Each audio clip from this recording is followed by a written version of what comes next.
మహాత్మా అనే బిరుదు భారతదేశంలో ఉందంటే ఒక జ్యోతిరావు పూలే గారికి ఉంది. మీకు వాస్తవానికి సార్ మీకున్న చరిత్రకి మీరు మాట్లాడే మాటలకి సార్ ఎక్కడ పొంతన కుదరదేంట్రా బాబు అనుకుని తల గోక్కుంటారు అందరూ. మీ వృత్తి scrap business, scrap and steel industries, ప్రవృత్తి పంచాయతీలు చేయడం, కమ్యూనిస్ట్ పాలసీ అది పంచాయతీలు చేయడం. ఒక్కోసారి ఒక్కో టైంలో ఒప్పుకోని టైంలో మనం కూడా కొంచెం బెదిరించాల్సిన అవసరం కూడా ఉంటుంది. ఎలా బెదిరిస్తారు? ఎవరికో ఒకరికి గంజాయి అమ్ముతున్నాడు ఇతను 10 కిలోలు అని చెప్పేసి ఎక్సైజ్ వాళ్ళకి చెప్తే 10 కిలోలు గంజాయి పంపిస్తారు. కోగంటి సత్యం గారు పంపిస్తారు. నిజమా? పంపిస్తారు. కోగంటి సత్యం అంటే భయపడి అంతే తప్ప భయం లేక కాదు. మీరు ఒక పంచాయతీ చేసేటప్పుడు మా కెమెరా పెట్టి నేను మీ పక్కన కూర్చోవాలి అని అనుకుంటున్నా, అనుమతిస్తారా? డెఫినెట్లీ. అంబర్పేట శంకర్ అనే పేరు బాగా తెలుసు, బాగా తెలుసు కదా. మనిషి కూడా తెలుసు. ఆయన చేసే సెటిల్మెంట్లకి మీరు చేసే సెటిల్మెంట్ తేడా ఉంటుంది.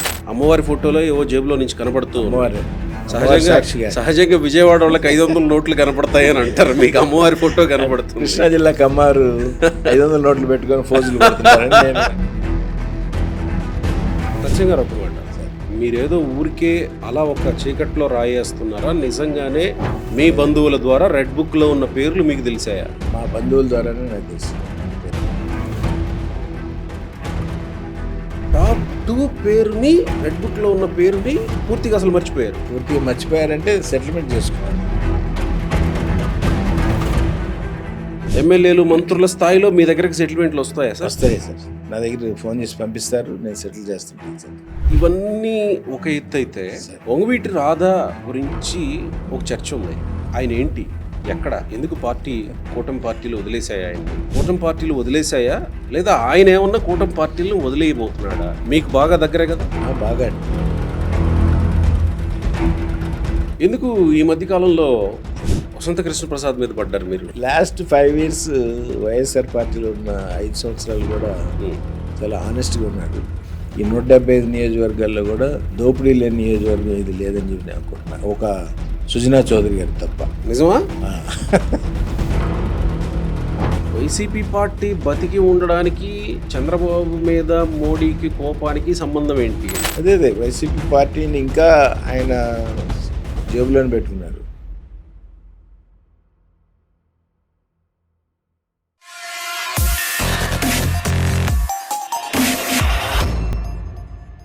నమస్తే, తెలుగు న్యూస్కి స్వాగతం. ఈరోజు మనతో ఓ అతిథి ఉన్నారు. ఆయన గురించి ప్రత్యేకంగా పరిచయం అక్కర్లేదు.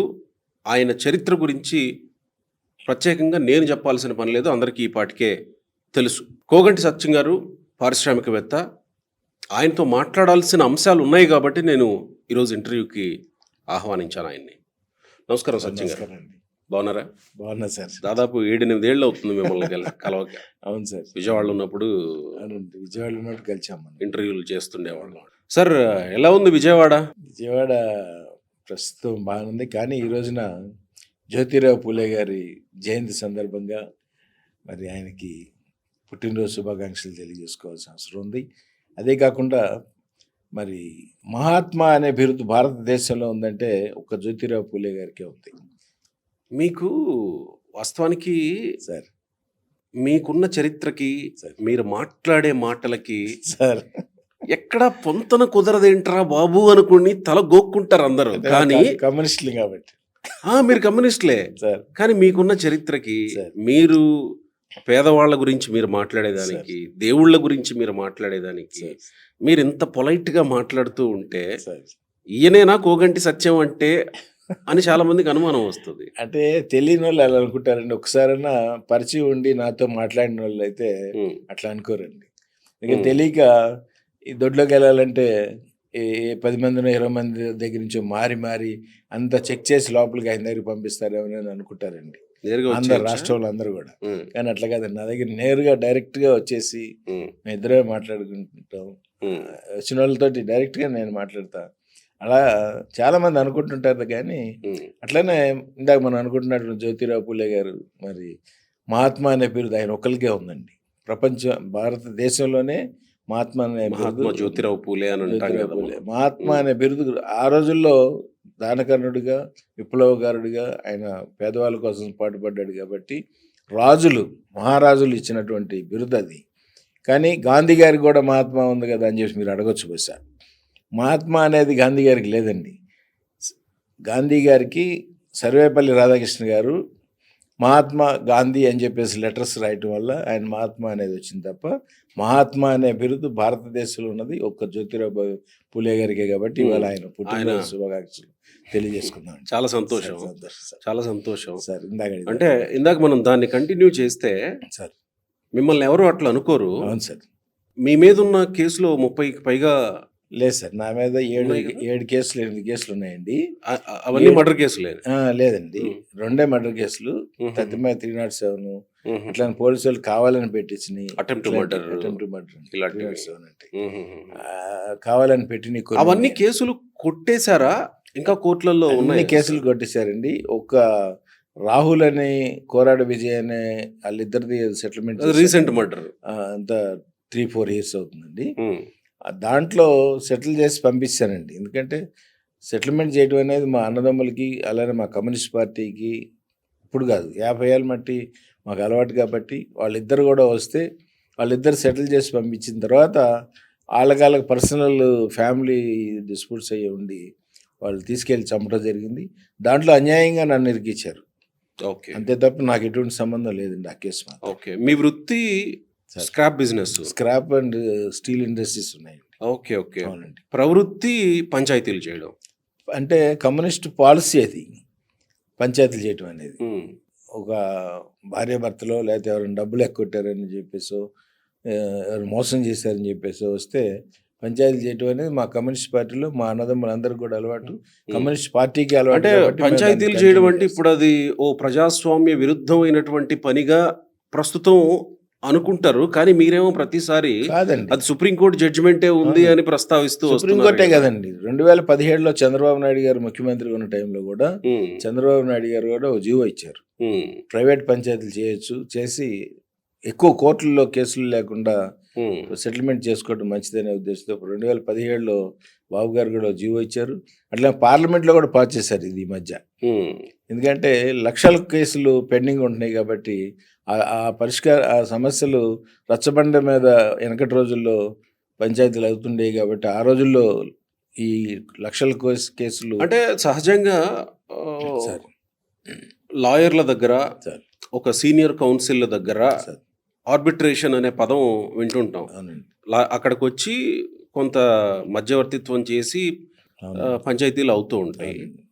కానీ మీరు లాయరు కాదు, సీనియర్ కౌన్సిల్ కాదు. అనుభవం సార్, ఎర్రజెండా అనుభవం అది మాకు, మా అన్నదమ్ములందరికీ కూడా. మేము కాదు, విజయవాడలో చాలా మంది కమ్యూనిస్టులు పంచాయతీలు చేస్తారు. అంటే పంచాయతీ అనగానే దేవినేని నెహ్రూతోనో లేకపోతే వంగవీటి రంగాతోనో సార్ వీళ్లతో చూసుకుంటారు. అంటే నాటి పరిస్థితులు చూసుకుంటారనమాట. పరిటాల రవి అంటే ఫ్యాక్షను ఇవన్నీ గుర్తుకొస్తా ఉంటాయి కదా. ఈ కాలంలో కూడా మీరు పంచాయతీలు నేను లీగల్గా చేస్తా అని అంటే మిమ్మల్ని కూడా ఫ్యాక్షన్ జాబితాలో చూడాలా? నన్ను ఫ్యాక్షన్ జాబితాలో చూడాల్సిన అవసరం లేదండి, ఎందుకంటే నేను డబ్బులు తీసుకోను కాబట్టి. ఇందా మీరు చెప్పినటువంటి వాళ్ళందరూ కూడా డబ్బులు తీసుకొని పంచాయతీలు చేస్తారు. కొంతమంది ఆస్తులు కూడా రాయించుకున్న సందర్భాలు కూడా ఉన్నాయి. కాబట్టి అది కాకుండా వాళ్ళు పంచాయతీలు వాళ్ళ తర్వాత వచ్చేటప్పటికి మా అన్నయ్యలు అప్పటికే పంచాయతీల్లో ఉన్నారు. మా అన్నయ్యలు ఓకే 80 ఏళ్ళు 90 ఏళ్ళు ఉంటాయి మా అన్నయ్యలకి. కమ్యూనిస్ట్ పార్టీలో ఉండబట్టి వాళ్ళది పంచాయతీలు అనరండి, వాళ్ళు మాఫియాయిజం అంటారు వాళ్ళని. రంగా గారి దావనండి, నెహ్రూ గారి దావనండి, అట్లనే ఇంకా కొంతమంది మాఫియాస్ ఉన్నారు, కట్టగడ్డ బాబు కానివ్వండి, ఇంకా కొంతమంది ఉన్నారు. వాళ్ళందరిది కూడా మాఫియాయిజం అంటారు తప్ప పెద్ద మనిషి తరహా అనరండి. మాది పెద్ద మనిషి తరహా పంచాయతీ చేస్తామండి. ఓకే, సో దీన్ని మీరు సమర్థించుకుంటారు? నేనే కదండి, ప్రజలందరూ సమర్థిస్తారు. న్యాయం జరుగుతుందండి మీ దగ్గరకు వస్తే? డెఫినెట్లీ జరుగుద్దనే ఉద్దేశంతో ఎక్కడ ఒకరికి అన్యాయము ఒకరికి న్యాయము జరగదండి, ఒకళ్ళని బెదిరించడం ఒకళ్ళకి న్యాయం చేయడం జరగదండి. ఎందుకంటే వాళ్ళ తరపు నుంచి వీళ్ళ తరపు నుంచి కూడా 10 మంది తెచ్చుకోమని చెప్పి చెప్తాను నేను. ఓకే, వస్తారు వాళ్ళు కూడా కొంచెం సరిది కొంచెం అటు ఇటు చేసి ఒప్పుకుంటారు. ఒక్కోసారి ఒక్కో టైంలో ఒప్పుకోని టైంలో మనం కూడా కొంచెం బెదిరించాల్సిన అవసరం కూడా ఉంటుందండి. ఎలా బెదిరిస్తారు? వాళ్ళ నుంచి వీళ్ళ నుంచి వచ్చిన 10 మంది కూడా ఇది కరెక్ట్ సచిన్ గారు, ఈ విధంగా చేయటం కరెక్ట్ అని చెప్పేసి అంటే వాళ్ళు ఒప్పుకోకపోతే ఏదో ఒక రకంగా బెదిరించి ఒప్పించి ఏదో ఒక రకంగా అంటే ఎలా ఏదో ఒక రకంగా అంటే ఒక ఉదాహరణకి 5 కిలోలు గంజాయి పెట్టేసేసి గంజాయి నాకు అమ్ముతున్నాడు అని చెప్పేసి నేను నాకు కాదు, నా పక్కన ఉన్న వాళ్ళు నా తమ్ముళ్ళు ఉంటారు, దాదాపు 100 మంది ఉంటారు దొడ్లో. వాళ్ళలో ఎవరికో ఒకరికి గంజాయి అమ్ముతున్నాడు ఇతను 10 కిలోలు అని చెప్పేసి ఎక్సైజ్ వాళ్ళకి చెప్తే 10 కిలోలు గంజాయి పంపిస్తారు. కోగంటి సచిన్ గారు ఫోన్ చేశారంటే నిజమా పంపిస్తారండి. పంపిస్తారు. ఆ గంజాయి అమ్ముతున్నాడు ఇతను అని చెప్పేసి అరెస్ట్ చేపిస్తాను నిన్ను. అందుకని నీ తరపున వచ్చిన పెద్ద మనుషులు అంటే అది అన్యాయం కదా. అన్యాయం కాదండి, తర్వాత న్యాయం జరుగుతుంది కదండి. అది ఆ విధంగా బెదిరిస్తే అతను ఒప్పుకుంటున్నాడు, వాళ్ళ తరపున వీళ్ళ తరపున నుంచి పెద్ద మనుషులు కూడా దానికి ఓకే చేస్తేనే అది సెటిల్మెంట్ అవుతుందండి. ఇక్కడ ఒక పాయింట్ మీరు కొత్తగా చెప్పారు, ఎక్సైజ్ వాళ్ళకి ఫోన్ చేస్తే మీకు ఎందుకు పంపిస్తారు గంజాయి 5 కేజీలు? సచిన్ గారు న్యాయం చేయడం కోసం దేనికో అవసరం కోసం అడిగారు అనే ఉద్దేశంతో. మీ మీద అంత నమ్మకం ఉందా పోలీసులకి? పోలీసులకి ఏంటి సార్, పోలీసులకి కొన్ని వేల మంది పోలీసులకు కూడా నేను సెటిల్మెంట్ చేసి ఉన్నాయి.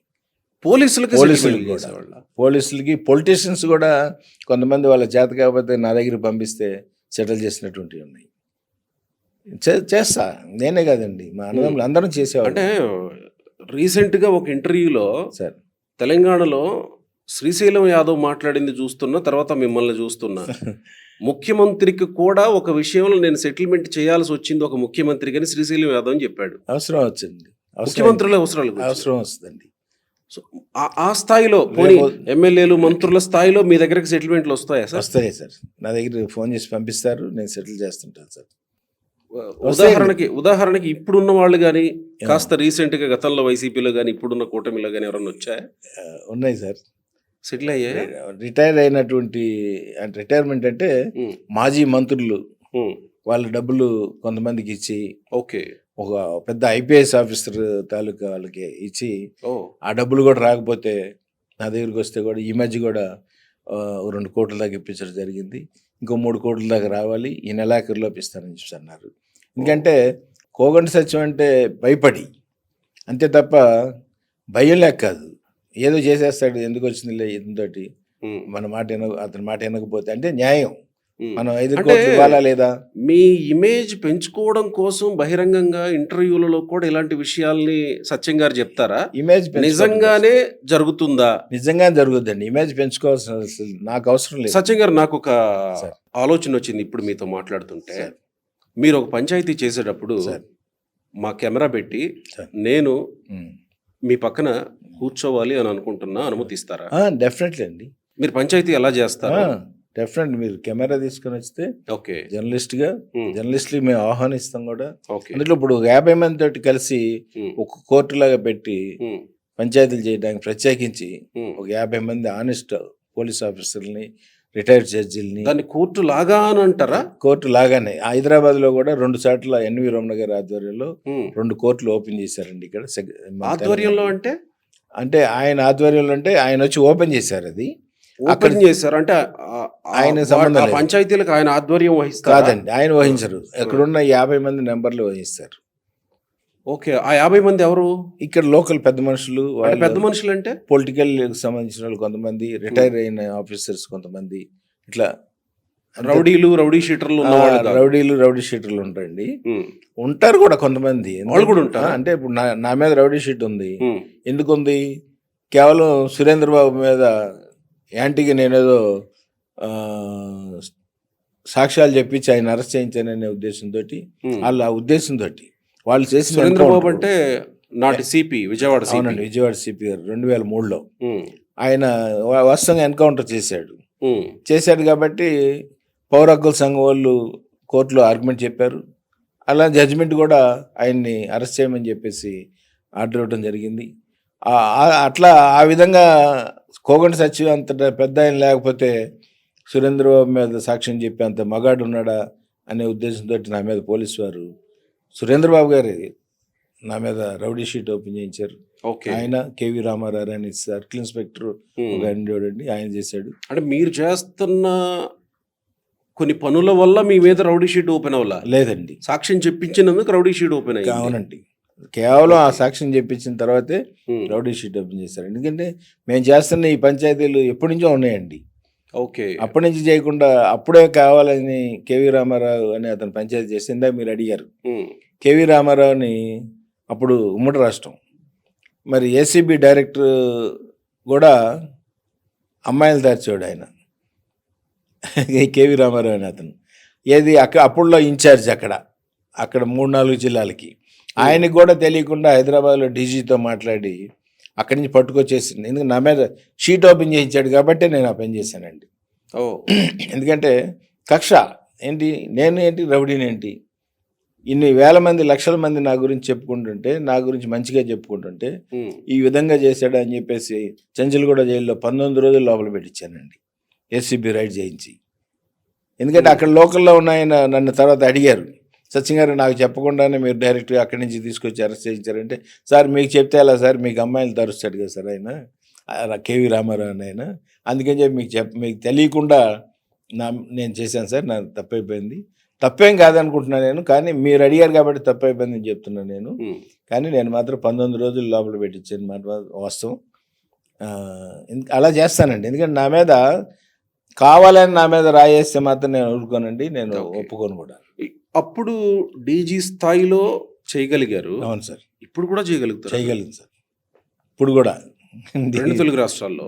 2 రాష్ట్రాల్లో సార్, 2 తెలుగు రాష్ట్రాల్లో కూడా నా పేరు తెలియని వాళ్ళు ఎవరు ఉండరు కాబట్టి. ఉండరు, అది నేను ముందే చెప్పాగా, అందుకే నేను మీ గురించి అసలు ఏం చెప్పకుండా స్టార్ట్ చేశాను. అవును సార్, నేను ఇలా కోగండి సత్యమండి, నాకు ఈ న్యాయం చేయాలండి, నాకు ఇక్కడ పలానా దగ్గర ఇలా అన్యాయం జరుగుతుందంటే ఇవాళ కూడా ఆ విధంగా తీసుకొచ్చి ఆ విధంగా అరెస్ట్ చేయడానికి 2 రాష్ట్రాల్లో కూడా మరి ఏసీబీ డీజీ లెవెల్లో ఉన్నారండి.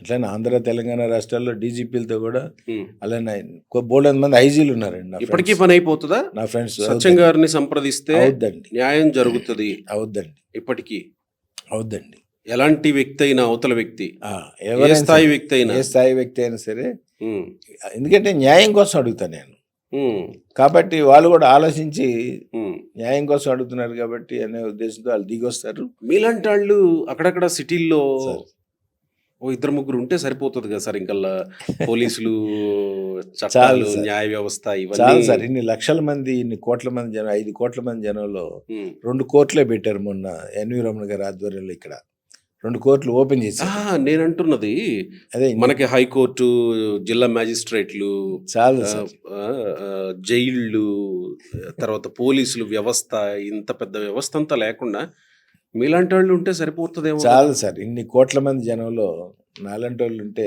200-300 మంది ఉంటారు సార్. ఇది చట్ట వ్యతిరేకం కదా, చట్ట వ్యతిరేకం, రాజ్యాంగ వ్యతిరేకం కదా. కాదండి, కాదండి, కాదు కాబట్టే కదా సుప్రీంకోర్టు కానీ పార్లమెంట్లో పాస్ చేయడం కానీ, చంద్రబాబు నాయుడు గారు జీవో ఇవ్వటం కానీ జరిగింది. అంటే ఒక ప్రైవేట్ వ్యక్తి చట్టంలో జరగాల్సినటువంటి పనిని ప్రైవేట్ వ్యక్తి చేయడం అంటే, ఒక పారా గవర్నమెంట్, ఓ పారా లా ఇక్కడ నడుస్తున్నట్టే కదా.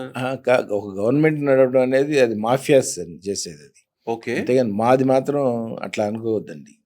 మాది ప్రత్యేకించి ఆ పంచాయతీలు చేయడం వరకే తప్ప మేము గవర్నమెంట్ని రన్ చేసినట్టుగా చేయమండి. ఇదే పెద్ద శ్రీశైలం, చిన్న శ్రీశైలం వీళ్ళందరూ కూడా 2004, 2005, 2003 టైంలో బోల్డని కేసులుంటే, అలా నరసింహ అనే కూడా ఒక అతను ఉండేవాడు.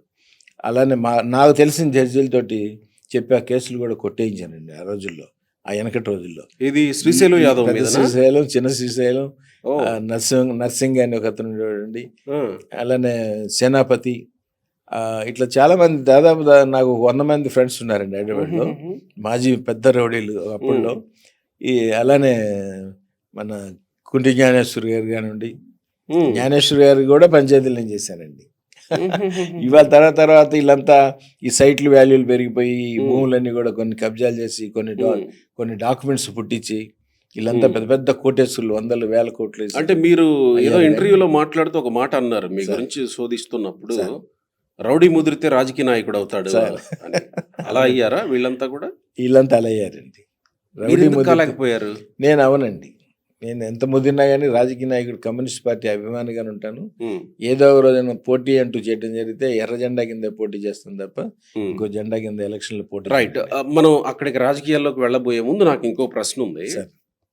ఇక్కడ మనకి అంబర్పేట శంకర్ అనే పేరు బాగా తెలుసు అండి, బాగా తెలుసు కదా, మనిషి కూడా తెలుసు నాకు. ఆయన చేసే సెటిల్మెంట్లకి మీరు చేసే సెటిల్మెంట్ తేడా ఉంటుందండి.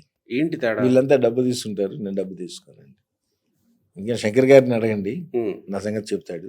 ఉమ్, పెద్ద శ్రీశైలం కానివ్వండి, చిన్న శ్రీశైలం కానివ్వండి, ఉమ్, వీళ్ళందరూ గోపాల్ యాదవ్ అని ఉన్నాడండి. ఆ, పంజాగుట్ట పోలీస్ స్టేషన్ పక్కన పెద్ద కాంప్లెక్స్ ఉంది, ఓకే. ఆయన అడగండి. ఎంత అలా లోకల్లో ఉన్న ఈ ఈ మాఫియా గూండాస్ అందరిని కూడా మాఫియా గూండాస్ అని అంటాను నేను, ఎందుకంటే డబ్బులు తీసుకుంటారు కాబట్టి. ఓ, అదండి కేవలం ఒక్క డబ్బులు తీసుకోవడంలోనే వాళ్ళకి మీకు తేడా ఏం లేదు, తేడా ఉంది. తేడా ఉంది. వాళ్ళకి మాకు స్నేహ సంబంధాలు బాగానే ఉంటాయి. వాళ్ళ ఇళ్ళల్లో పెళ్ళిళ్ళకి కానివ్వండి, ఉమ్, మా ఇళ్ళల్లో పెళ్ళిళ్ళకి కానివ్వండి, ఇంకొకటి కానీ కార్యక్రమాలు కానివ్వండి, ఉహు, మేము పిలవటం, మమ్మల్ని వాళ్ళు పిలవటం, ఉమ్. మేము వెళ్తే చాలా అన్న వచ్చాడు, విజయవాడ నుంచి అన్న వచ్చాడు అని ఇప్పుడు శంకర్ వాళ్ళ ఇంటికి వెళ్తుంటారా? వెళ్తుంటానండి. అప్పుడప్పుడు వెళ్తుంటాను. ఎప్పుడైనా ఎక్కువ ఫోన్లో మాట్లాడుతుంటాను నేను. ఉహు. మొన్న ఈ మధ్య జాఫర్ గారు ఏదో ఇంటర్వ్యూలు చేశాడు సినిమాలాగా. కానీ అంత షో చేయించుకోవాల్సిన అవసరం మరి శ్రీశైలం గారికి కానీ ఉమ్, వీళ్ళకి ఎవరికి లేదండి. ఉమ్. కానీ అంత షో చేయించుకొని డబ్బులు ఇచ్చి షో చేయించుకొని సినిమాలాగా చేసుకోవాల్సిన అవసరం లేదు, ఎందుకంటే రిటైర్ అయిపోయారు వీళ్ళందరూ కూడా. డబ్బులు ఇచ్చి షో చేసుకున్నారా వాళ్ళు అయితే? అంతే కదండి, ఉమ్. డబ్బులు ఇచ్చి ఆ పబ్లిసిటీ చేయించుకున్నారు, కానీ అంత అవసరం లేదు వాళ్ళకి. అంటే డబ్బులు ఇచ్చి మేము రౌడీలం అని చెప్పించుకోవాల్సిన అవసరం ఉంటుందా? అదే అవసరం లేదు, ఎందుకంటే రిటైర్ అంటే అయిపోయారు. వాస్తవానికి రౌడీ అంటే వాళ్ళు ఒప్పుకోరు. ఆ రోజు కూడా ఆ ఇంటర్వ్యూలో కూడా రౌడీ అంటే ఒప్పుకోలేదు ఆయన. అదే రాజకీయ నాయకుడు అని చెప్తారు. ఉమ్, ఏ రాజకీయంలో పనిచేశారు, దేంట్లో ఎమ్మెల్యేలు అయ్యారు వీళ్ళు? ఉమ్, ఎమ్మెల్యేలు అయిన వాళ్ళు కూడా ఉన్నారండి ఆ రోజుల్లో, పంచాయతీలు చేసిన వాళ్ళు. ఇది 2099 నుంచి కూడా పంచాయతీలు చేసిన వాళ్ళు ఉన్నారు. వాళ్ళందరూ కొంతమంది ఎమ్మెల్యేలు కూడా అయ్యారండి. ఓకే. చాలా మంది ఎమ్మెల్యేలు అయ్యారు, ఉమ్. మంత్రులు అయ్యారు. అట్లానే ఈ రోజు పార్లమెంట్లో చూసుకున్నా కానీ 543 మందిలో 340 మంది మీద రేప్ కేసులు, దొమ్మి కేసులు, ఉమ్. అట్లనే అది కుంభకోణాలు. ఉంది, ఆ లెక్క ఉంది. నా ప్రశ్న ఏంటంటే ఇక్కడ ఆ, ఇప్పుడు అంబర్పేట శంకర్ చేసే సెటిల్మెంట్ కి మీ సెటిల్మెంట్ కి తేడా తేడా ఉంది. ఏంటి అనే దాంట్లో అదే మేము డబ్బులు అనే తీసుకోము. దాంట్లో కేవలం డబ్బులేనా, లేకపోతే ఇంకేమన్నా కొట్టడాలు, ఉండవండి, బెదిరింపులు, ఉండవండి. లేపేయడాలు తేడా వస్తాయి? అలాగే ఉండవండి. లేపేటాల దాకా వెళ్ళరండి, వాళ్ళు కూడా వెళ్ళరు. హైదరాబాద్లో నలుగురు పంచాయతీకి వస్తే, నలుగురు తరపు నుంచి 4 రౌడీలు వస్తే, నలుగురు 4 రూపాయలు పంచుకుంటారు తప్ప చంపుకోటాలు అనేది తెలంగాణ చరిత్రలో లేదండి. అసలు ఉమ్, చంపుకోవడం అనేది లేదండి. కేవలం డబ్బులు తీసుకుంటారు.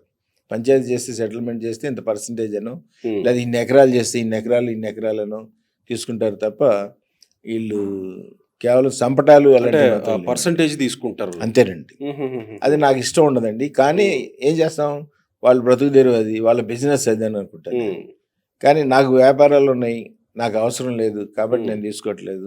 కానీ వాళ్ళు బతుకుతున్నారు. ఇలా అని మీరు అనుకుంటాను. ఓపెన్ గా మీడియా ముందు ఇట్లా చెప్తుంటే సార్, జనాలు ఎట్లా చూస్తారు మనల్ని అనే ఇది ఎలా ఉంటుంది సార్ మీకు లోపల? నాకు హ్యాపీగా ఉంటుందండి, ఎందుకంటే నేను ఆనెస్ట్ కాబట్టి. నాకు మాత్రం హ్యాపీగా ఉంటుంది. జనం చూడాలండి, చూసి తెలుసుకోవాలి. అందరూ చరిత్రలు కూడా అంటే మిమ్మల్ని తెలుసుకోవాల్సిన చూసి అవసరం. ఇంకొంతమంది ఇట్లా ఇన్స్పైర్ అయితే ఉమ్. ఎలా ఉంటుంది సమాజం అప్పుడు?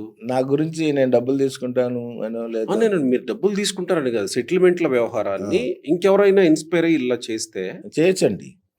చేస్తే ముందుకు వస్తే నేను కూడా దాన్ని స్వాగతిస్తానండి. ఎందుకంటే కోర్టులకు వెళ్ళి కోర్టుల్లో సంవత్సరాలు గడిచే కన్నా పరిష్కారం చేసుకోండి అనేది చెప్తానండి నేను కూడా. అంటే మళ్ళీ ఇక్కడ క్రైమ్ వస్తుంది కదా సార్. క్రైమ్ ఏమొస్తుంది ఇప్పుడు ఒక చోట సెటిల్మెంట్ విషయం, ఒక విషయం సెటిల్మెంట్ అవ్వలేదు, సార్? సెటిల్ అవ్వలేదు, అది సెటిల్ అవ్వాలంటే ఏదో ఒక రూపేణ సెటిల్ చేయాలండి. సామధాన భేద దండోపాయాలు ఉపయోగించాలి కదా. ఉపయోగించాలంటే వాళ్ళ దండోపాయం దగ్గరకు వచ్చేసరికి మళ్ళీ క్రైమ్ ఇన్వాల్వ్ అవుతుంది కదా. అందుకేనే కదా వాళ్ళ తరపున వచ్చిన వాళ్ళు కూడా ఉంటారు కదండి. వాళ్ళ తరపు నుంచి 10 మంది తెచ్చుకోమని చెప్తాం కదా, వాళ్ళు కూడా ఉంటారు. వాళ్ళు కూడా ఒప్పుకుంటేనే మనం చేస్తాం, లేకపోతే పోండి మీ చేత మీరు చేసుకోండి బయట అని చెప్పేసి. సో అట్లా మీ దగ్గరికి వచ్చి సెటిల్ కాకుండా పోయిన అంశాలు ఏమైనా ఉన్నాయా? ఇలా పానండి, నేను పోనివరా పానండి పట్టుకొస్తారా? ఎట్లా కొట్లా. ఎందుకంటే గెలిచినోడు కోర్టుకు వెళ్తే, గెలిచినోడు ఇంటికి వచ్చి లెక్కేసుకుని ఏడుస్తాడు, ఓడిపోయినోడు కోర్టులో ఏడుస్తాడు. కాబట్టి ఇవన్నీ కూడా వాళ్ళకి బాగా అర్థమయ్యేటట్టు చెప్పి 10 రూపాయలు పోయినాయి అనుకోండి, లేదు నేను ఇమ్మంటారా, నేను ఇస్తా, మీకు నష్టం వస్తే అంటే లేలే మీరు ఇవ్వటం సచిన్ గారు, నేను ఒప్పుకుంటా అని చెప్పేసి ఒప్పుకుంటారు తప్ప, ఒప్పుకోకుండా నా దగ్గర నుంచి అవ్వని సెటిల్మెంట్ వెనక్కి వెళ్ళిపోయినాయి అనేది ఏవి లేవండి ఇప్పుడు వరకు. ఇన్ని సంవత్సరాల్లో. నేను దాదాపు 40 సంవత్సరాల నుంచి నేను చేస్తున్నాను. ఓకే. 70 ఏళ్ల నుంచి మా అన్నయ్యలు చేస్తున్నారు. మా దొడ్లోకి వచ్చింది పంచాయతీ కోగంటి వారి దొడ్లో కంటే పంచాయతీలో న్యాయం జరుగుద్ది అనేది కూడా అమ్మవారి సాక్షిగా వాళ్ళందరికి కూడా, అందరికి ఆంధ్ర రాష్ట్రంలో కానీ తెలంగాణలో కానీ కోగంటి సత్యం దగ్గరికి వెళ్తే న్యాయం జరుగుద్ది అనే ఉద్దేశంతో అందరూ ఉంటారండి. అదండి. ఓకే. ఇప్పుడు ఆంధ్ర తెలంగాణలో ఉన్న ప్రతి జిల్లా ఎస్పీలు, ఎస్పీ లెవెల్ కాదండి, ఎస్పీ లెవెల్ కాదు, డిఐజీ, డీజీ, పెద్ద స్థాయి. ఆ లెవెల్లో ఎక్కువ మంది తెలుసు. తర్వాత సర్కిల్ ఇన్స్పెక్టర్, ఎస్ఐ లెవెల్లో నాకు తెలంగాణలో 100 మంది 150 మంది దాకా ఉంటారండి. ఓకే. నాకు తెలిసిన వాళ్ళు. ఇట్లా ఆంధ్రాలో అయితే అసలు నేను ఫోన్ చేసి నేను పలానా కోగంటి సత్యం విజయవాడ నుంచి అండి చెప్తాను. అసలు నాకు పరిచయం లేని వాళ్ళు కూడా ఫోన్ మీరు పోలీస్ డిపార్ట్మెంట్ గురించి మాట్లాడుతున్నారు. ఈ విషయం మీకు భలేపనండి. స్పృహలో ఉన్నారు కదా. పోలీస్ డిపార్ట్మెంట్కే నేను ఏ సర్కిల్ ఇన్స్పెక్టర్కి ఫోన్ చేసినా, ఏఎస్ఐకి ఫోన్ చేసినా నేను ఒకటే చెప్తా, న్యాయం చేయండి. ఎవరికి ఎటువంటి ఇద్దరిలో ఎవరికి కూడా అన్యాయం చేయదు, న్యాయం చేయండి. మీరెవరు అని అడిగితే వాళ్ళు నేను కోగంటి సత్యం అని చెప్తాను. కోగంటి సత్యం అంటే నేను కోగంటి అనేది ఒక బ్రాండ్ అండి అక్కడ విజయవాడలో, ఆంధ్ర రాష్ట్రంలో. ఎందుకంటే సత్యం గారు అంటే న్యాయం చేస్తాడు ఆయన. ఎందుకంటే పోలీసు వాళ్ళకు కూడా మనం సహాయ సహకారాలు అందించున్నాం కాబట్టి వాళ్ళందరికీ కూడా తెలుసు ఆ విషయం. పోలీసులకి ఎలాంటి సహకారం? వాళ్ళు ఎవరికైనా డబ్బులు ఇచ్చారు, లేదు వాళ్ళ మీద ఎవరైనా ప్రైవేట్ కేసులు వేశారు, ఇట్లాంటివి ఏమైనా ఇతర చేయించాలన్నా, లేదు వాళ్ళు ఎవరికైనా ఎక్కడైనా చిట్ ఫండ్స్ చీట్లు వేసుకుంటారు, చిన్న చిన్న చీట్లు, అట్లాంటి వాళ్ళు ఎక్కొడితే అలాంటి వాటికి కానీ అలా చాలా మంది అండి, కొన్ని 100 మంది వచ్చి ఉంటారు నా దగ్గరికి పోలీస్ డిపార్ట్మెంట్లో. చేసి పెట్టాను. ఈ క్రమంలో ఎక్కడా రక్తపు మరకలు మీకు అంటలేదు? ఎక్కడా సార్, అమ్మవారి కాలపు మీ ఎక్కడా లేదు సార్, సెటిల్మెంట్లో ఎక్కడా లేదు సార్. సెటిల్మెంట్లో నేను ఎవరిని కొట్టడం కానీ రక్తపు మరకలు రావడం కానీ లేదండి. మాల్కొండయ్య గారని ఒక ఐజీ ఉండేవారండి, ఆయనే ఒక సెటిల్మెంట్ తీసుకొస్తే పోలీస్ గెస్ట్ హౌస్లో కూర్చోబెట్టి 3 రోజులు కూర్చొని మొత్తం అకౌంట్ అంతా చూసి ల్యాంకోలో నుంచి ఒక 5 కోట్ల రూపాయలు బాకీ ఉంటే ఆ మాల్కొండయ్య గారి తాలూకా అతనికి ఒక 2 కోట్లు 2.5 కోట్లు రావాల్సి ఉంటే వీళ్ళిద్దరు పోట్లాడుకుంటే వాళ్ళిద్దరిని తీసుకొని వచ్చారు. ఆయన ఒకళ్ళని తీసుకొచ్చారు, ఆయన పార్టీని తీసుకొచ్చారు, రెండో పార్టీని నేను ఫోన్ చేస్తే వచ్చారు. దాదాపు జరిగింది 25 ఏళ్ళు 30 ఏళ్ళు అవుతుందండి. 5 కోట్ల రూపాయలు ల్యాంకో నుంచి ఇప్పించాను, సెటిల్ చేసాము. అకౌంట్స్ ప్రకారంగా ఎవరికి ఎంత షేర్ రావాలో అంత షేర్ ఇచ్చాము తప్ప మాల్కొండయ్య గారు కానీ మేము కానీ ఎవరు కూడా రూపాయి కూడా తీసుకోకుండా సెటిల్ చేసాం. అలా ఆ విధంగా స్థాయిలో సెటిల్మెంట్లు చేస్తున్న మీరు సార్,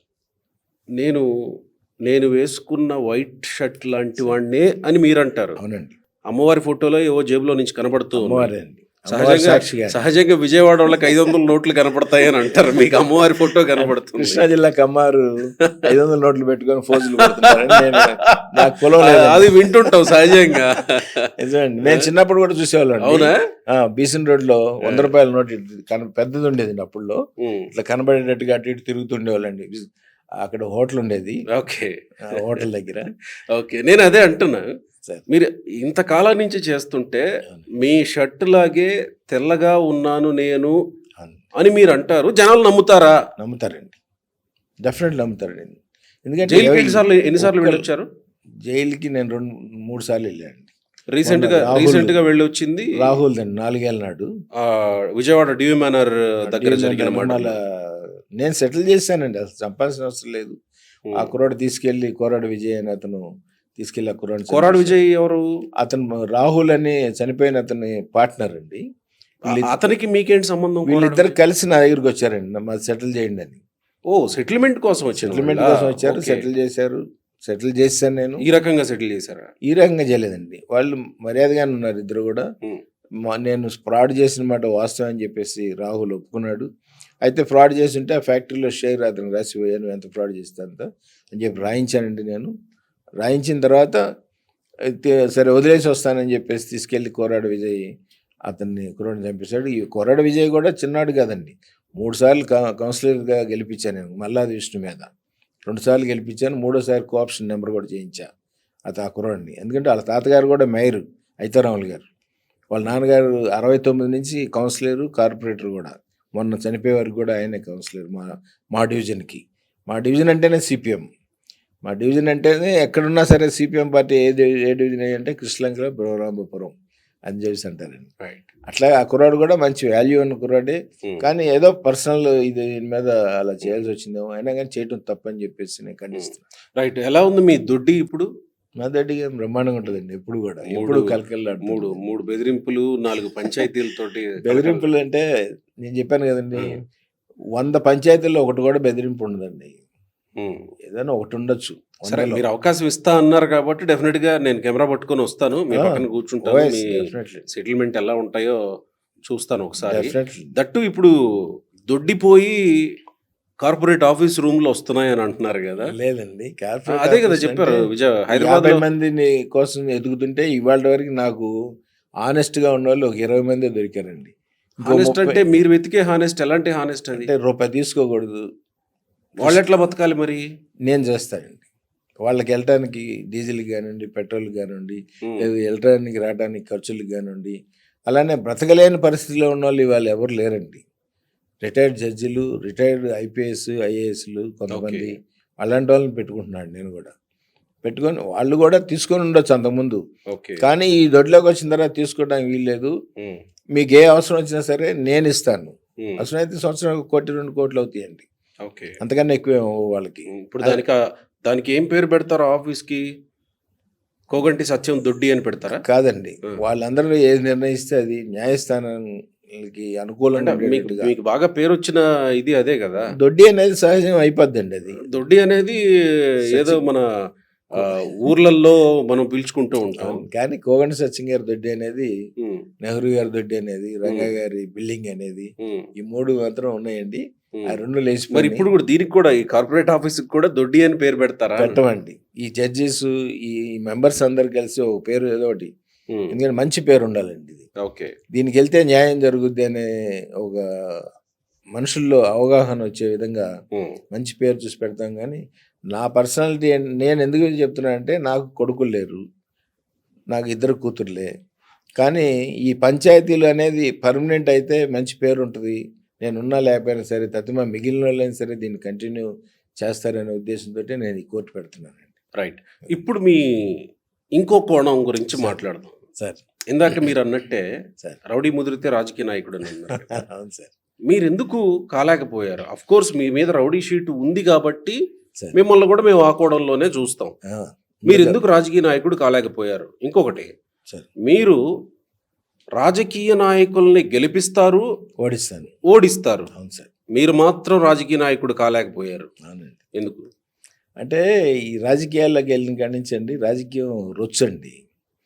మా కమ్యూనిస్ట్ పార్టీలు తప్ప వేరే పార్టీల్లో ఏ పార్టీ చూసినా సరే కేవలం డబ్బు ఈ రాష్ట్రాన్ని, దేశాన్ని దోసేయడానికి రాజకీయాల్లోకి వస్తున్నారు తప్ప ఈ రాష్ట్రంలో, ఈ దేశంలో ప్రజలకు సేవ చేయడానికి ఎవరు రావట్లేదు. కాబట్టి అంటే రాజకీయాలలో దోచేది, రాజకీయాలలో సంపాదించే డబ్బులు మీరు బయటనే సంపాదించేస్తున్నారు. ఇంకా ప్రత్యేకంగా రాజకీయాల్లో ఎమ్మెల్యే, ఎంపీ కావాల్సిన అవసరం లేదు కదా? అవసరం లేదు. కానీ అక్కడ దాంట్లోకి వెళ్ళి మనం ఒక ముసుగు, అంటే ఇవాళ కోగంటి సత్యం అనేది సొంత బ్రాండ్. ఇప్పుడు ఏదో ఒక జెండా పట్టుకున్నాం అనుకోండి, అది మళ్ళీ అది వేరే రకంగా వస్తుంది. వేరే పార్టీ, ఏదో పొలిటికల్ పార్టీ అనేది వస్తుంది. మీరు పార్టీలో కూడా పార్టీ సానుభూతి పరుడుగా కూడా వెళ్ళారు కదా సార్? సానుభూతి పరుడి, కమ్యూనిస్ట్ పార్టీ సానుభూతి పరుడు. మీరు టీడీపీ సానుభూతి పరుడు, మీరు వైసీపీ సానుభూతి పరుడు, మీరు కమ్యూనిస్టు సానుభూతి పరుడు కాదండి. వైఎస్ సానుభూతి పరుడిని, ఎన్టీ రామారావు సానుభూతి పరుడిని. ఓహో, అంతే తప్ప పార్టీలు సానుభూతి పరుడు కాదు. పార్టీలు కాదు, కమ్యూనిస్ట్ పార్టీ సానుభూతి పరుడు. అది ఒకవేళ టికెట్ ఇస్తే 19లోనో 14లోనో పోటీ చేసేవాళ్ళు కదా? చాలాసార్లు నాకు జగన్ గారు,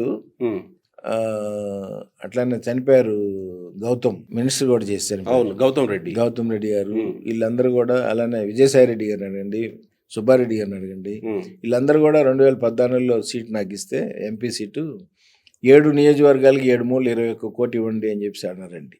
అంటే నేను ఒకటే చెప్పా, విజయవాడ ఎంపీ సీటు నేను ఒకటే చెప్పాను, ఒక రాధాబాబుకి ఇస్తా, ఆనెస్ట్ చేశాడు, 5 సంవత్సరాలు కూడా ఆనెస్ట్గా ఎమ్మెల్యే చేశాడు. అట్లానే తిరువూరు ఎస్సీ కాబట్టి తిరువూరుకి ఇస్తా, అట్లానే నందిగామ ఎస్సీ కాబట్టి నందిగామకి ఇస్తా. తదిమాలకు ఎవ్వరికి ఇవ్వను. జలీల్ ఖాన్ 500 రూపాయలతో సహా లంచం తీసుకున్నాడు ఎమ్మెల్యే చేసినప్పుడు, కాబట్టి నేను ఎవరికి ఇవ్వను అని చెప్పేసి అంటే నాకు ఇవ్వకుండా కోనేరు నాని అని ఉన్నారండి, దుబాయ్ నాని అంటారు, కోనేరు ప్రసాద్, ఆయనకి ఇచ్చారండి. ఆయన ఆయన ఓడిపోయాడు. ఓడిపోయి కేసినేని నాని గెలిచాడు. నాని గారు గెలిచారండి. ఇట్లా రెండోసారి కూడా మళ్ళీ నన్ను అడిగారండి, 19లో కూడా అడిగినా సరే నేను డబ్బులు ఇచ్చే పద్ధతిలో మాత్రం పెట్టుకోను.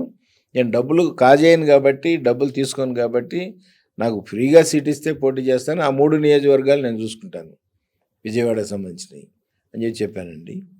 అట్లనే ఎలాగో రాధాబాబు సీట్ ఇవ్వలేదు కాబట్టి మనం ఆ 2 నియోజకవర్గాలకు చూసుకునేవాళ్ళం. అప్పుడు కూడా నాకు ఇవ్వలేదండి. మన 2024 వచ్చినప్పుడు నేను ఫుల్ యాంటీ ఉన్నానండి అన్ని పార్టీలకు కూడా. ఎందుకంటే అన్ని పార్టీలు తప్పు చేస్తున్నాయి. మీకు టికెట్ వాళ్ళు ఈ కారణం చేత ఇవ్వలేదా? మీరు ఇలా సెటిల్మెంట్లు చేస్తారు కాబట్టి, రౌడీ షీట్ అనే ఒక ముద్ర పడింది కాబట్టి, మన పార్టీలకి ఈ మరకలు అంటుతాయేమోనని భయపడి ఇవ్వలేదా? అసలు ఆ మరకలు లేని పార్టీ ఏ పార్టీ ఉందో చెప్పండి? మా కమ్యూనిస్ట్ పార్టీ తప్ప. అన్ని పార్టీలు కూడా ఆ మరకలు ఉన్నాయి. కమ్యూనిస్ట్ పార్టీలకు మరకలు లేవా? లేవండి. అది ఆ మరకల గురించి కాదండి, కేవలం నేను ఒప్పుకోలే. ఒక ముసుగేసుకోవటం ఎందుకు మనం జెండా పట్టుకొని అని చెప్పే ఉద్దేశంతో. అయినా సరే నేను చేస్తానన్నాను, తెలుగుదేశంలో చేస్తానన్నాను. నాకు చేయాలనుకుంటే దాదాపు ఒక 30 ఏళ్ళ లోపే ఎమ్మెల్యేను ఎంపీను అయ్యేవాళ్ళండి. 30 ఏళ్ల కిందటేనా? 30 ఏళ్ళ నుంచి యువతల అయ్యేవాడిని. కానీ నాకు ఇష్టం లేదండి ఏ పార్టీలో చేయటం. ఏదో రోజు అంటే నేను అంటాను సార్, ఆ మరకలు అంటుతాయనే పార్టీలు మిమ్మల్ని దూరంగా ఉంచలేదండి. నాకు సీట్ ఇవ్వడానికి రెడీ అయ్యారు. ఆ బేరం సెటిల్మెంట్ వాళ్ళకి ఇవ్వటం. మరి ఎన్టీఆర్ అంటే మీకు ఇష్టం, వైఎస్ రాజశేఖర రెడ్డి అంటే ఇష్టం, వాళ్ళిద్దరికి దగ్గరగా ఉండేవాళ్ళు. అవునండి, బాగా దగ్గర. మరి వాళ్ళు ఎందుకు ఇవ్వలేదు టికెట్? అప్పుడు మీరు రాజకీయాల్లోకి వస్తా అనుకోలేదా? ఇచ్చారండి. 94లో మా అన్నయ్యకి మేము సింహగర్జనకు ఒక ట్రైన్ వేసుకొని విజయవాడ నుంచి హైదరాబాద్ వచ్చి వెళ్ళాం, అప్ అండ్ డౌన్. అప్పుడు ఇచ్చారు సీటు. ఇచ్చిన తర్వాత దేవినేని నెహ్రూ గారు వచ్చి మేం కావాలో కోగండోలు కావాలో తేల్చుకోండి అని చెప్పేసి ఎన్టీ రామారావు దగ్గరికి వచ్చి మాకు సీటు చెడగొట్టారండి. చెడగొట్టి జయరాజ్ గారు అని 83 ఎమ్మెల్యే ఉన్నారండి, ఆయనకి ఇప్పించాడు ఆయన. అప్పుడు మా అన్నయ్యని ఇండిపెండెంట్గా నిలబెడితే మా ఒక్కరికే 27,500 ఓట్లు వచ్చినాయండి. సిపిఐ, సిపిఎం, టీడీపీ, జనతాదళ్ నలుగురికి కలిపి 28,500 ఓట్లు వచ్చినాయి. అంటే మా మీద ఒక 1000 ఓట్లు ఎక్కువ వచ్చినాయండి సెంట్రల్ నియోజకవర్గంలో. ఆ సందర్భంలో రత్నకుమార్ గారు రెండోసారి, అంటే 94 రెండోసారి ఆ అమ్మాయికి 43,000 ఓట్లు వచ్చినాయి, ఆమె ఎమ్మెల్యే అయ్యారండి కాంగ్రెస్ పార్టీ. అట్లా ఆ విధంగా సీటు మాకు ఇచ్చారండి, ఇవ్వకుండా లేరు. అలా అదే ఆఫర్స్ అలా కంటిన్యూగా. అంటే 2004, 2009 వరుసగా రాజశేఖర రెడ్డి ముఖ్యమంత్రి అవుతూ వచ్చారు కదా, అప్పుడు ఏమి పరిశీలించలేదా మిమ్మల్ని? 2009లో కూడా మమ్మల్ని అడగలేదండి. మేము అసలు పోటీ చేయలేదు కమ్యూనిస్ట్ పార్టీ దాని మీద. ఎందుకంటే వైఎస్ గారికి తెలుసండి, నేను కమ్యూనిస్ట్ అనే చెప్తానండి ఆయనతోటి. ఏది మీ కమ్యూనిస్టులు కూడా మాతో కలిసిపోయారు కదా అని జోకులు కూడా కలిసిపోయారు కదా. కలిసిపోబట్టే మన 64 మంది పార్లమెంట్లో ఉన్నటువంటి కమ్యూనిస్ట్ పార్టీ ఎంపీలు ఇవాళ 3-4 సీట్లకు పడిపోయామంటే కాంగ్రెస్ పార్టీ తోటి కలవటం వల్లే మనం నష్టపోయామని చెప్పేసి తెలియజేస్తున్నాం. ఓకే, సో ఇప్పుడు ఏమన్నా పోటీ చేద్దామన్న ఆలోచన ఉందా? లేదండి, నేను అసలు ఏదో ఓ రోజు పోటీ అంటూ చేస్తే ఎర్ర జెండా కింద పోటీ చేస్తానండి. దానికి చాలా టైం పడుతుంది. అది మన ఆశలు నెరవేరాలని నేను కోరుకుంటున్నాను, నేను బతికుండగానే. అంటే వైసీపీలో ఎందుకు అడగాలని అనుకోవట్లేదు అని అంటే కారణం చెప్పారు. మరి టీడీపీలో ఎందుకు అడగాలని అనుకోవట్లేదు మీరు? ఇదే ఈ టీడీపీ కూడా ఈరోజు వైసీపీకి టీడీపీకి పెద్ద తేడా లేదండి. అవునా? ఇప్పుడు టీడీపీ వెనకమాల ఉన్న వాళ్ళందరూ కూడా వైసీపీ వాళ్ళు అని చెప్పేసి నేను అనుకుంటున్నా. ఎందుకంటే రెడ్ బుక్లో ఉన్నటువంటి చాలా పేర్లు ఎగిరిపోయినాయి అంటే టీడీపీకి వైసీపీకి ఏం తేడా లేదని చెప్పి నేను అనుకుంటున్నాను. ఏమేమి పేర్లు అవి మీరు గుర్తించిన పేర్లు? ఆర్కే, మోరంపూడి, అట్లా చాలా ఉన్నాయి. అలాంటి పేర్లు ఇంకా చాలా ఉన్నాయి. అలానే నాని, ఏ నాని? కొడాలి నాని, వంశీ అంటే ఏదో చిన్న కేసు పెట్టి అరెస్ట్ చేశారు, మళ్ళీ బెయిల్ మీద బయటకు వచ్చాడు అనుకోండి. ఇలాగా దాదాపు 150-200 పేర్లు ఉన్నాయండి రెడ్ బుక్ లో. అంటే అవన్నీ పూర్తిగా ఓపెన్ చేయలేదు అని అంటారా మీరు? ఓపెన్ చేయలేదు కదండి, ఓపెన్ చేసి సెటిల్ చేసేసుకున్నారు అనుకుంటున్నాను నేను అనుకోవటం. ఎందుకంటే క్లియర్గా అర్థమవుతుంది ఇక్కడ స్టోరీ. ఇప్పుడు కోట్లాది టన్నులు బియ్యం ఎక్స్పోర్ట్ చేశాడు ద్వారంపూడి చంద్రశేఖర్ గారు. మరి ఆయన మీద ఇవాళ వరకు ఎఫ్ఐఆర్ లేదు, ఒక షార్ట్ షీట్ లేదు, ఆయన అరెస్ట్ చేసింది లేదు. అట్లా ఆర్కే ఉండేటప్పటికి, ఇది మంగళగిరి ఆర్కే గారి మీద ఆయనది బహుశా 5వ పేరు 6వ పేరు అనుకుంటానండి. మరి ఏంటి మీకు లిస్ట్ కూడా తెలుసేంటి రెడ్ బుక్ లో ఎవరి పేర్లు ఏ ఏ ఎన్నో నంబర్ ఆరో అనేది? పేరు ఏడో పేరు అనుకుంటా అండి. నిజమా? కానీ ఆయన బ్రదర్ వచ్చేటప్పుడు హైజరామ్ రెడ్డి గారు ఎంపీగా ఉన్నారు. ఎంపీ గారు ఆ, భారీ ఎత్తులో పార్టీ ఫండ్ ఇచ్చి ఉండొచ్చు అని చెప్పి నేను అనుకుంటున్నాను. రామ్కీ నుంచా? రామ్కి నుంచి ఓహో, టీడీపీకి. అంటే వాళ్ళు ఈ అవును. ఎలక్టోరల్ బాండ్స్ అన్ని బయట పెట్టారుగా, తెలుస్తుందిగా అది రామ్కీ group అవన్నీ ఉన్నట్లయితే. అవన్నీ కూడా గడవటమేనండి. జగన్ గారు బాబాయ్ని చంపేసిన కేసు ఎలా నడుస్తుందో ఉమ్, ఇప్పుడు ఆఖరి జగన్ గారికి ఏం సంబంధం లేదని అలా కాదు, అలా కాదు. మొదటి పేరు ఎవరిది సార్ ఇంతకీ రెడ్ బుక్ లో? మీకు ఏడో పేరు కొడాలి నానిదండి. మొదటి పేరు కొడాలి నాని. ఆ, రెండు రెండు డబ్బులు అంటే వచ్చి టాప్ 10 మనం మాట్లాడుకుందాం. మీకు తెలిసినట్టుంది red book. First Kodali Nani, second second వచ్చేటప్పటికి మోరంపూడి అండి. తోరంపూడి. ఓ, మోరంపూడి టాప్ 2 పేరుని రెడ్ బుక్ లో ఉన్న పేరుని పూర్తిగా అసలు మర్చిపోయారు. పూర్తిగా మర్చిపోయారంటే సెటిల్మెంట్ చేసుకున్నారు. ఓకే. టాప్ 3. Top 3 RK. ఓహో. టాప్ 4 ఉన్నారులేండి, చాలా మంది ఉన్నారు. పేర్లు ఎందుకు మళ్ళీ పాప వాళ్ళందరూ మళ్ళీ వాళ్ళందరిని మళ్ళీ చేశారనుకోండి వీళ్ళు, మళ్ళీ వాళ్ళు నా గురించి నేను పేర్లు బయట పెట్టాను అని అనుకుంటారు. వీళ్ళంటే పెద్ద ఇది కదా, వీళ్ళు ఎలాగ సార్ నాకు ఇక్కడ ఇంకొక క్యూరియాసిటీ కలుగు చేస్తున్న అంశం ఏంటంటే, సార్ రెడ్ బుక్ లో పేర్లు మీకు ఎట్లా తెలిసినాయి? అంటే రెడ్ బుక్లో రాసేటప్పుడు పక్కన చాలామంది ఉంటారండి. బాబు పక్కన, లోకేష్ గారి పక్కన, వాళ్ళలో మా దగ్గర చుట్టాలు ఉన్నారు.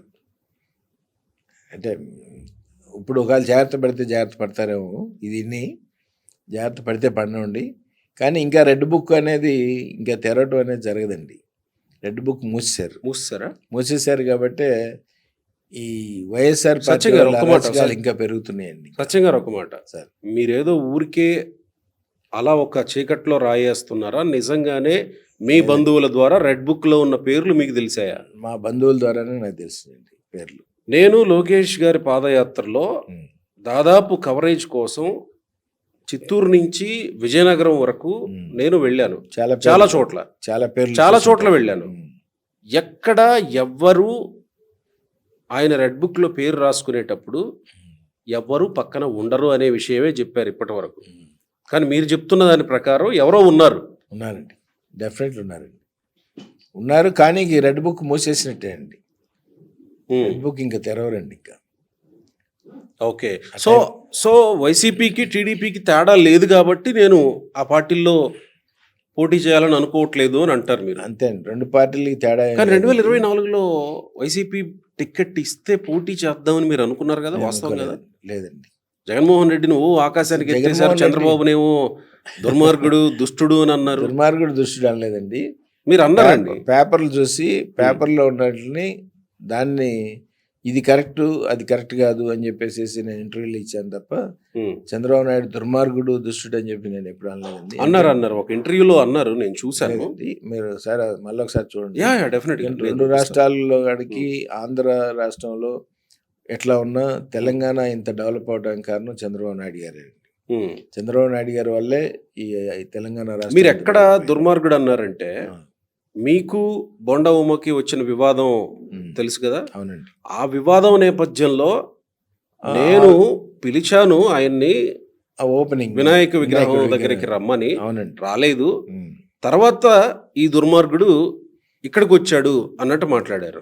కబ్జా తర్వాత దుర్మార్గుడు అనలేదండి, బొండ ఉమ్మ కబ్జా చేసిన విగ్రహం దగ్గరికి వచ్చాడు అని అన్నారు. అవును, కబ్జా చేసిన విగ్రహం దగ్గరికి వచ్చాడు.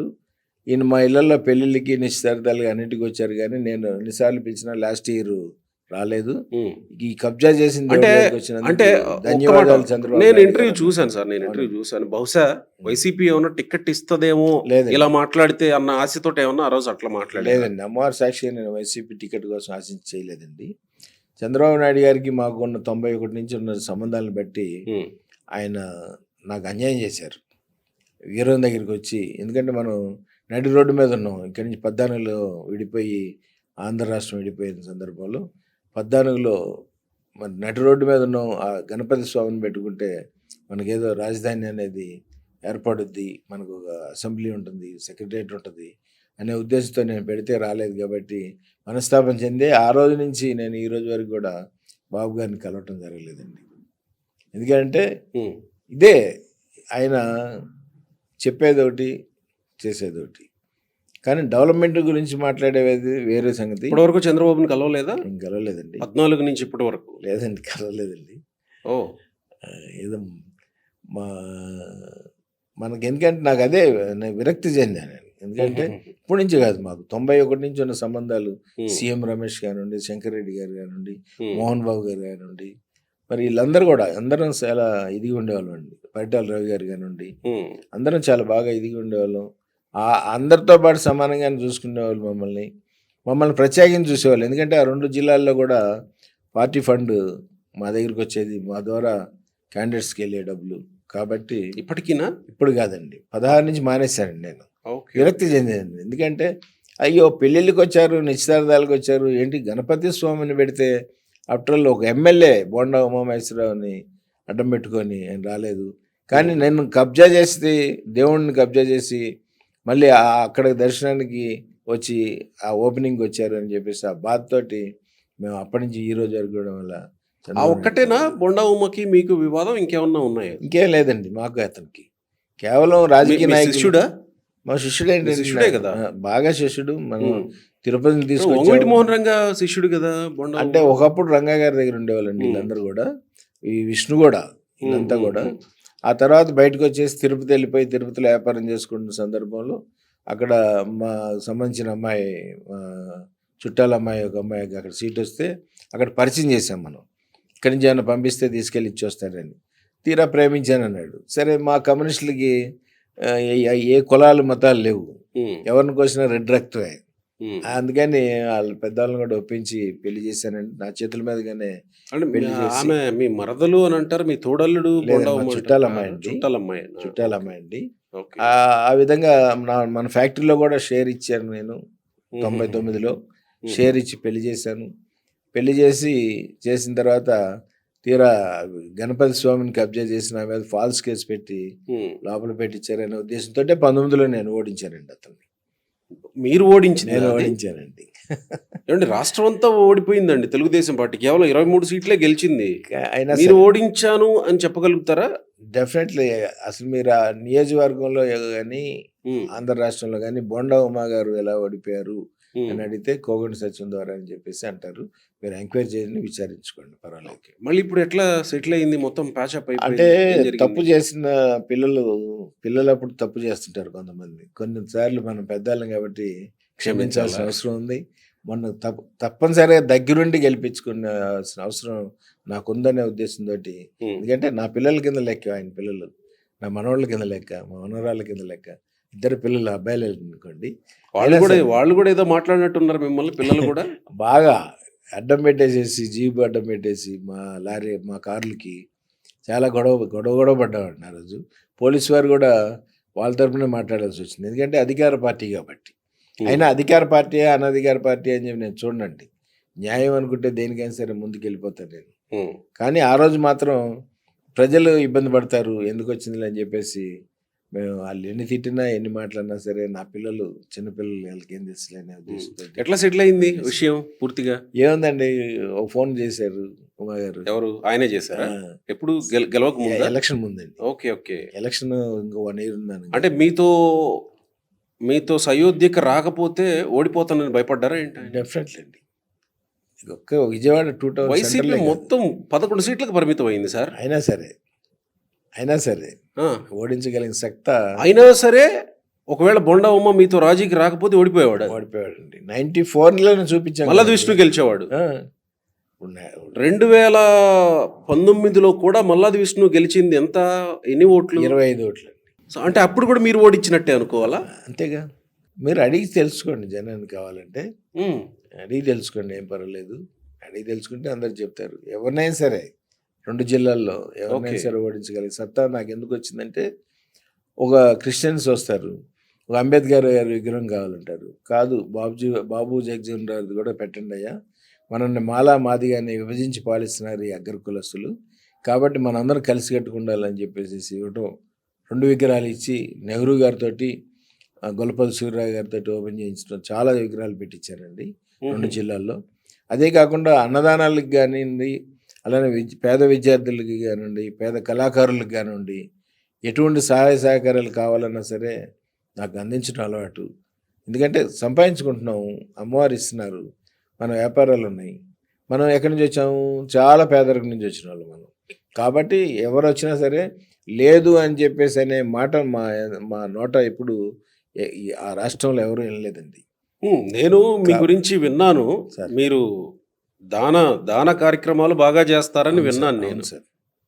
వచ్చిన ఎవరైనా వ్యక్తికి ఆతిథ్యం ఇవ్వడంలో కూడా మీరు మంచి మంచిగా చూసుకుంటాం. ఇది అని వాళ్ళు విన్నాను. మనిషే కదండి, అందరూ మనుషులు. ఉమ్. అవునండి, సో మొత్తానికి మీతో సెటిల్మెంట్కి మీతో రాజీకి రావడం వల్లే బొండా ఉమ గెలిచారు. గెలిచారు. రేపో మాపో అన్ని అనుకూలిస్తే మంత్రి కూడా అవుతారు. అన్ని అనుకూలిస్తే అవ్వాలనే కోరుకుంటున్నాను నేను కూడా. మీరు కూడా కోరుకుంటున్నారా? కానీ చంద్రబాబు నాయుడు గారు ఎవరని నేను అనుకుంటున్నా. మీరు చెప్పొచ్చుగా ఒక మాట. అంటే బాబు గారికి బాగా అంత కనెక్షన్ లేదు కదండి.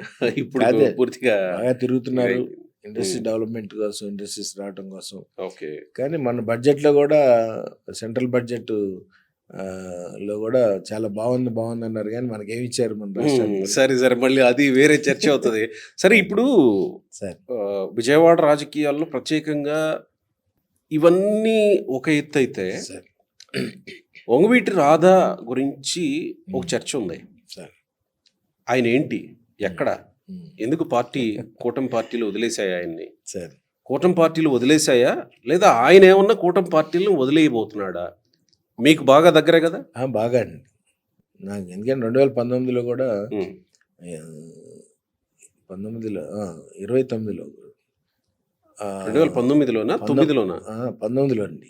ఓకే. 19లో ఎంపీ సీటు బాలచౌరి గారికి ఇచ్చిన సందర్భంలో ఆ సీటు నువ్వు పోటీ చేయనా, నువ్వు వెళ్ళి ఎంపీకి పోటీ చేయమని చెప్పేసి నేను చెప్పడం జరిగింది.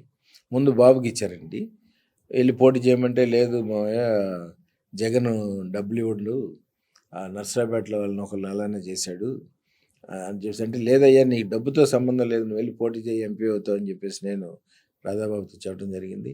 అయినా కానీ ఆయన వెళ్ళలేదు. ఆ విధంగా అతనంతటా అతని గొయ్యి అతనే దవ్వుకుంటుంటాడండి ప్రతిసారి కూడా.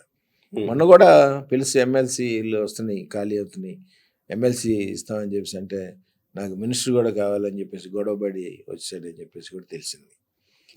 చంద్రబాబుతోనా? కాదండి, లోకేష్ గారితో.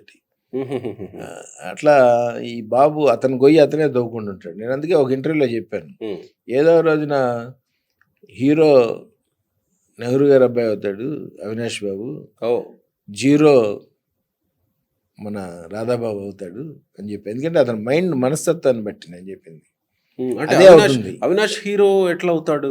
అవినాష్ అంటే 34లో మళ్ళీ వైఎస్ఆర్ పార్టీ అధికారంలోకి వస్తుంది. 34లోనా? 34లో. 29 కాదు, 29 రాదండి. 29 డెఫినెట్లీ చంద్రబాబు నాయుడు గారు. ఇప్పుడు సీట్లు పెరిగితే చెప్పలేం, కానీ ఇదే సీట్లు ఉంటే మాత్రం సీట్లు పెరిగితే కూడా వీళ్ళకి అనుకూలంగా చేసుకోవచ్చు కదా.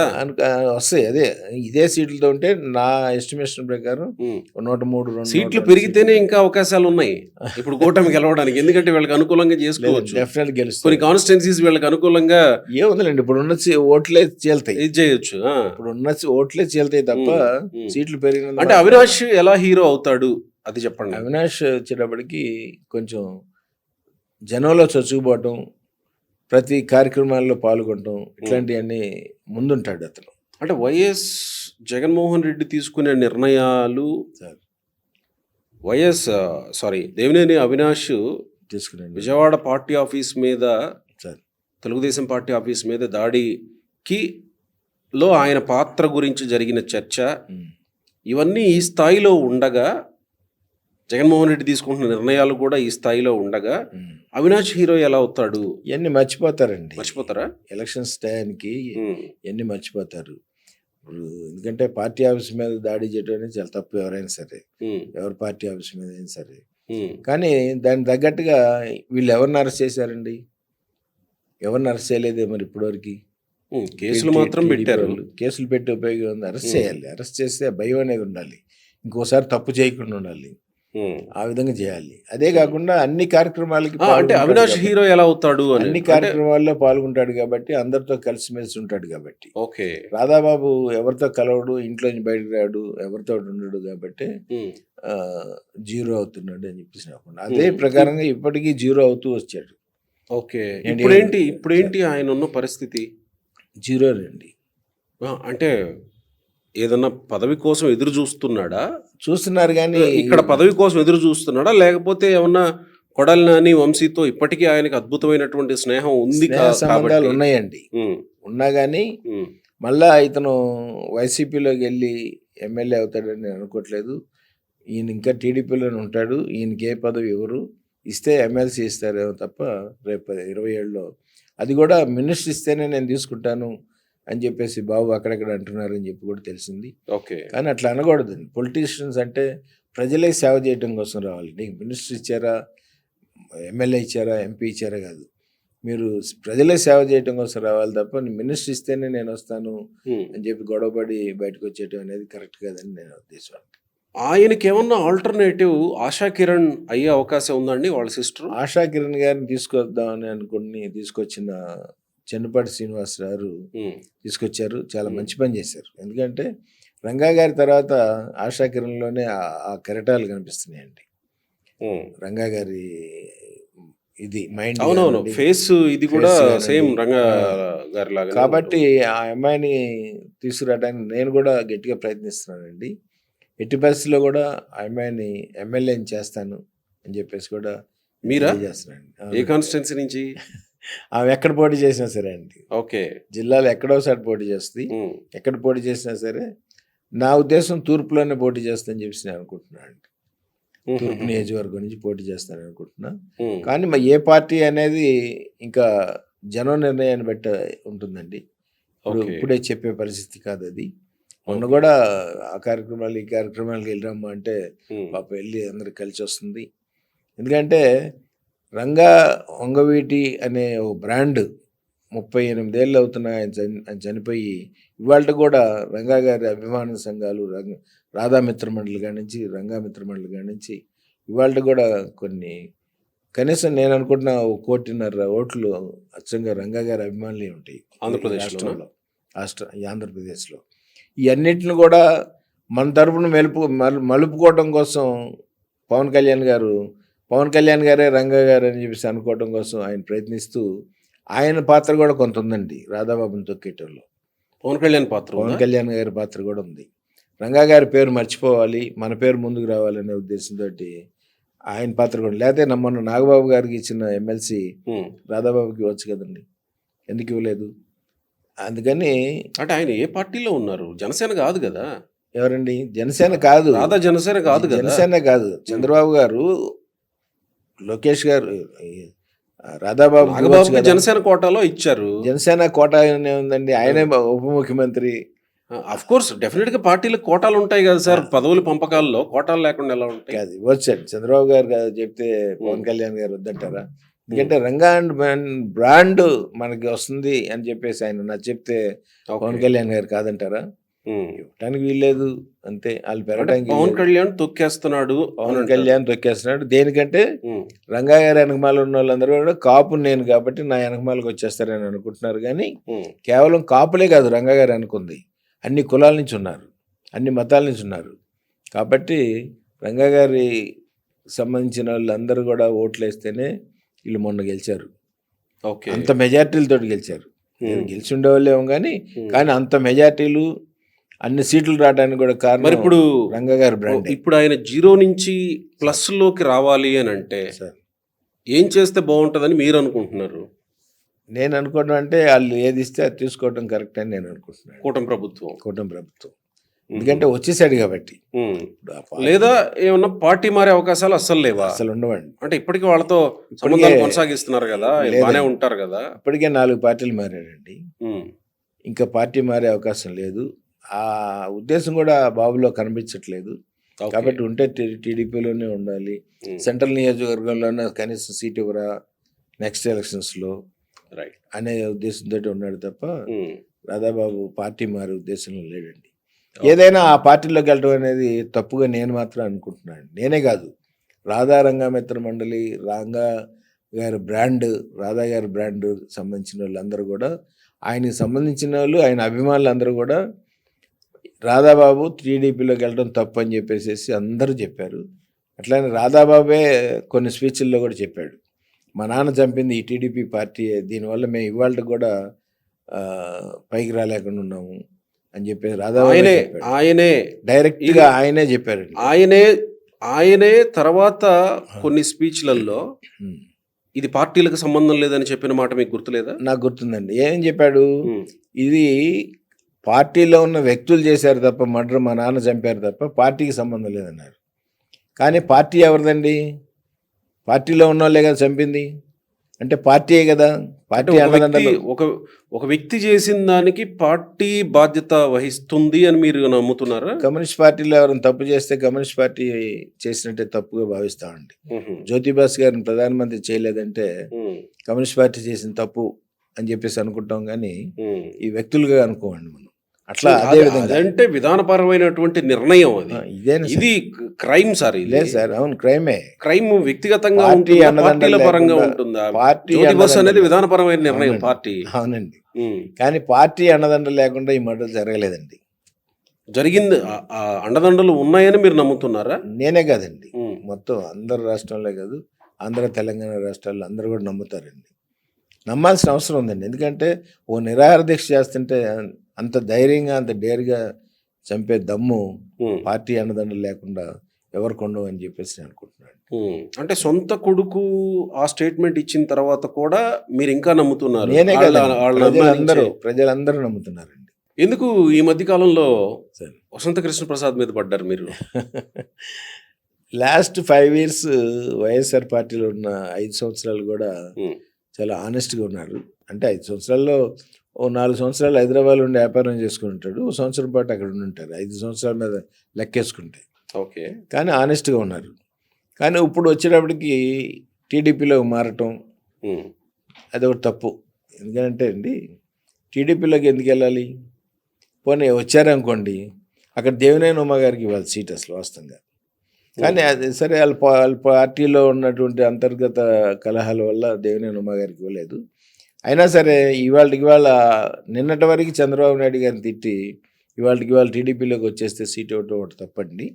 ఒకటి. రెండోది ఏంటంటే, ఇవాళ ఈ రైతుల్ని 5 ఎకరాలు 10 ఒక మాట ఆయన టీడీపీలోకి రావడానికి కారణం ఏంటో, మొన్న అసెంబ్లీలో ఈ రాజధాని బిల్లు ఇంట్రడ్యూస్ చేసినప్పుడు, శాశ్వత రాజధాని అని దాన్ని ఇంట్రడ్యూస్ చేసినప్పుడు ఆయన స్పష్టంగా చెప్పాడు, వైసీపీలో నేనున్నప్పుడు నాకు ఇలా ఫోన్ చేశారు 3 రాజధానులని సమర్థించమని, నేను సమర్థించను అని చెప్పారు, నాకు బెదిరింపులు వచ్చాయి, అంబటి రాంబాబు లాంటి వాళ్ళు నా వైపు ఇంకోలా చూశారు, సో నేను అక్కడే డిసైడ్ అయ్యాను, ఇంతమంది ఆత్మఘోషని నేను ఎట్లా ఇది చేయాలి అని, అందుకే నేను అసెంబ్లీలోనే చెప్పాడు కదా.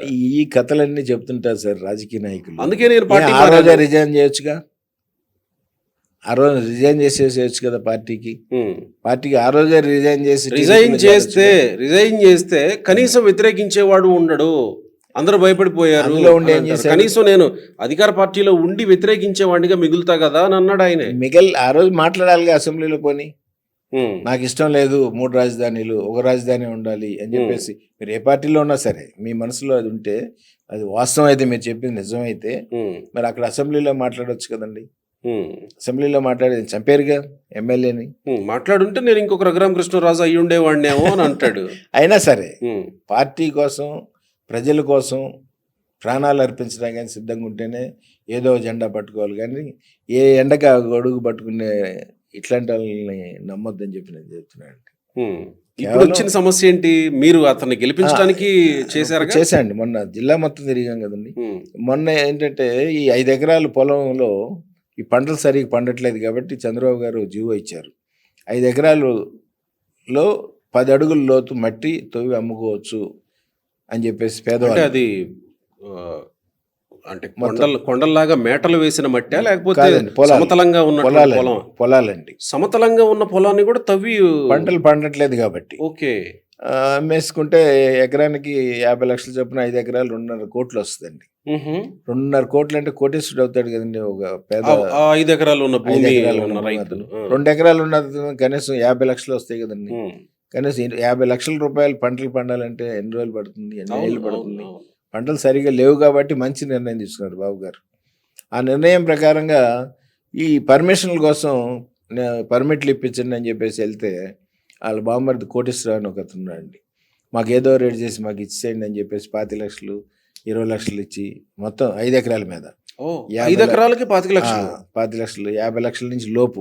ఏంటి అది అసైన్డా ప్రైవేట్ భూములు ఎస్ఎన్ ల్యాండ్స్ కూడా ప్రైవేట్ ఎస్ఎన్ ల్యాండ్స్ కూడా. ఓకే. అలా ఆ విధంగా వాళ్ళని బెదిరేసి వాళ్ళ దగ్గర కొనేసుకొని వీళ్ళు మట్టి దోవుకోవటం, అట్లనే ధర్మల్ స్టేషన్లో ఆక్షన్లో పాడుకున్న వాళ్ళని కూడా బెదిరేసి దాంట్లో 25% బూడిద అమ్ముకోవటం, ఇట్లాంటి దుర్మార్గ చర్యల్లో దిగారండి. కేవలం నేను కూడా ఫోన్ చేశాను, ఒక అతనికి పంపిస్తున్నానండి, ఒక 5 ఎకరాలు అది ఉందంటే కొంచెం పర్మిట్లు ఇప్పించండి అని చెప్తే అతను కూడా చేయలేదు. నేను ఏ ఎమ్మెల్యేకి ఫోన్ చేసినా సరే నాకు సహాయం చేయండి అని అడుగుతాను, లేదు నేను ఒక మనిషిని పంపిస్తున్నా అతను కొంచెం సహాయం చేసి పెట్టండి అంటాను, చేసి పెడతారండి. కానీ ఈయన నేను చేయకుండా ఏదో రేట్ చేసి వాళ్ళు వెళ్తే ఏదో రేట్ చేసి, అంటే ఈయన మాట్లాడండి వాళ్ళ బామ్మర్దితో మాట్లాడిస్తాడు.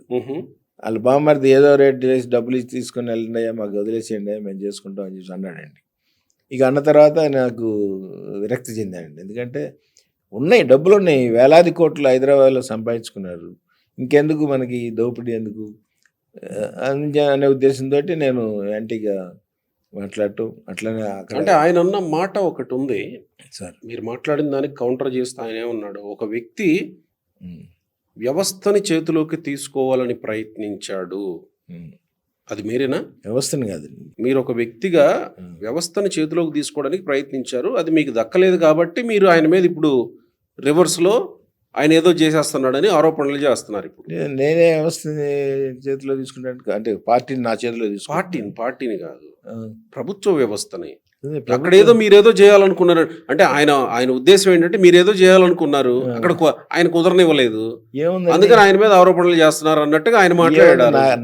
నా ఫ్యాక్టరీ కూడా ఈ మధ్య పగలగొట్టేసి అమ్మేశాను, ఈ కోరాడు విజయపుణ్యం అంట.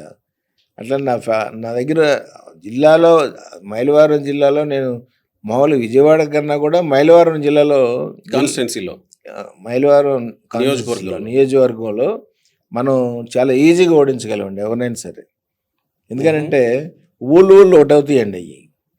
ఆ ఊళ్ళకి ఎవరికి ఏది కావాలన్నా గుళ్ళు కానివ్వండి, మసీదులు కానివ్వండి, చర్చిలు కానివ్వండి, కొన్ని వందల చర్చిలు కట్టించుంటాను నేను అక్కడ. మైలవరంలో చాలా ఈజీ నాకు ఓడించటం.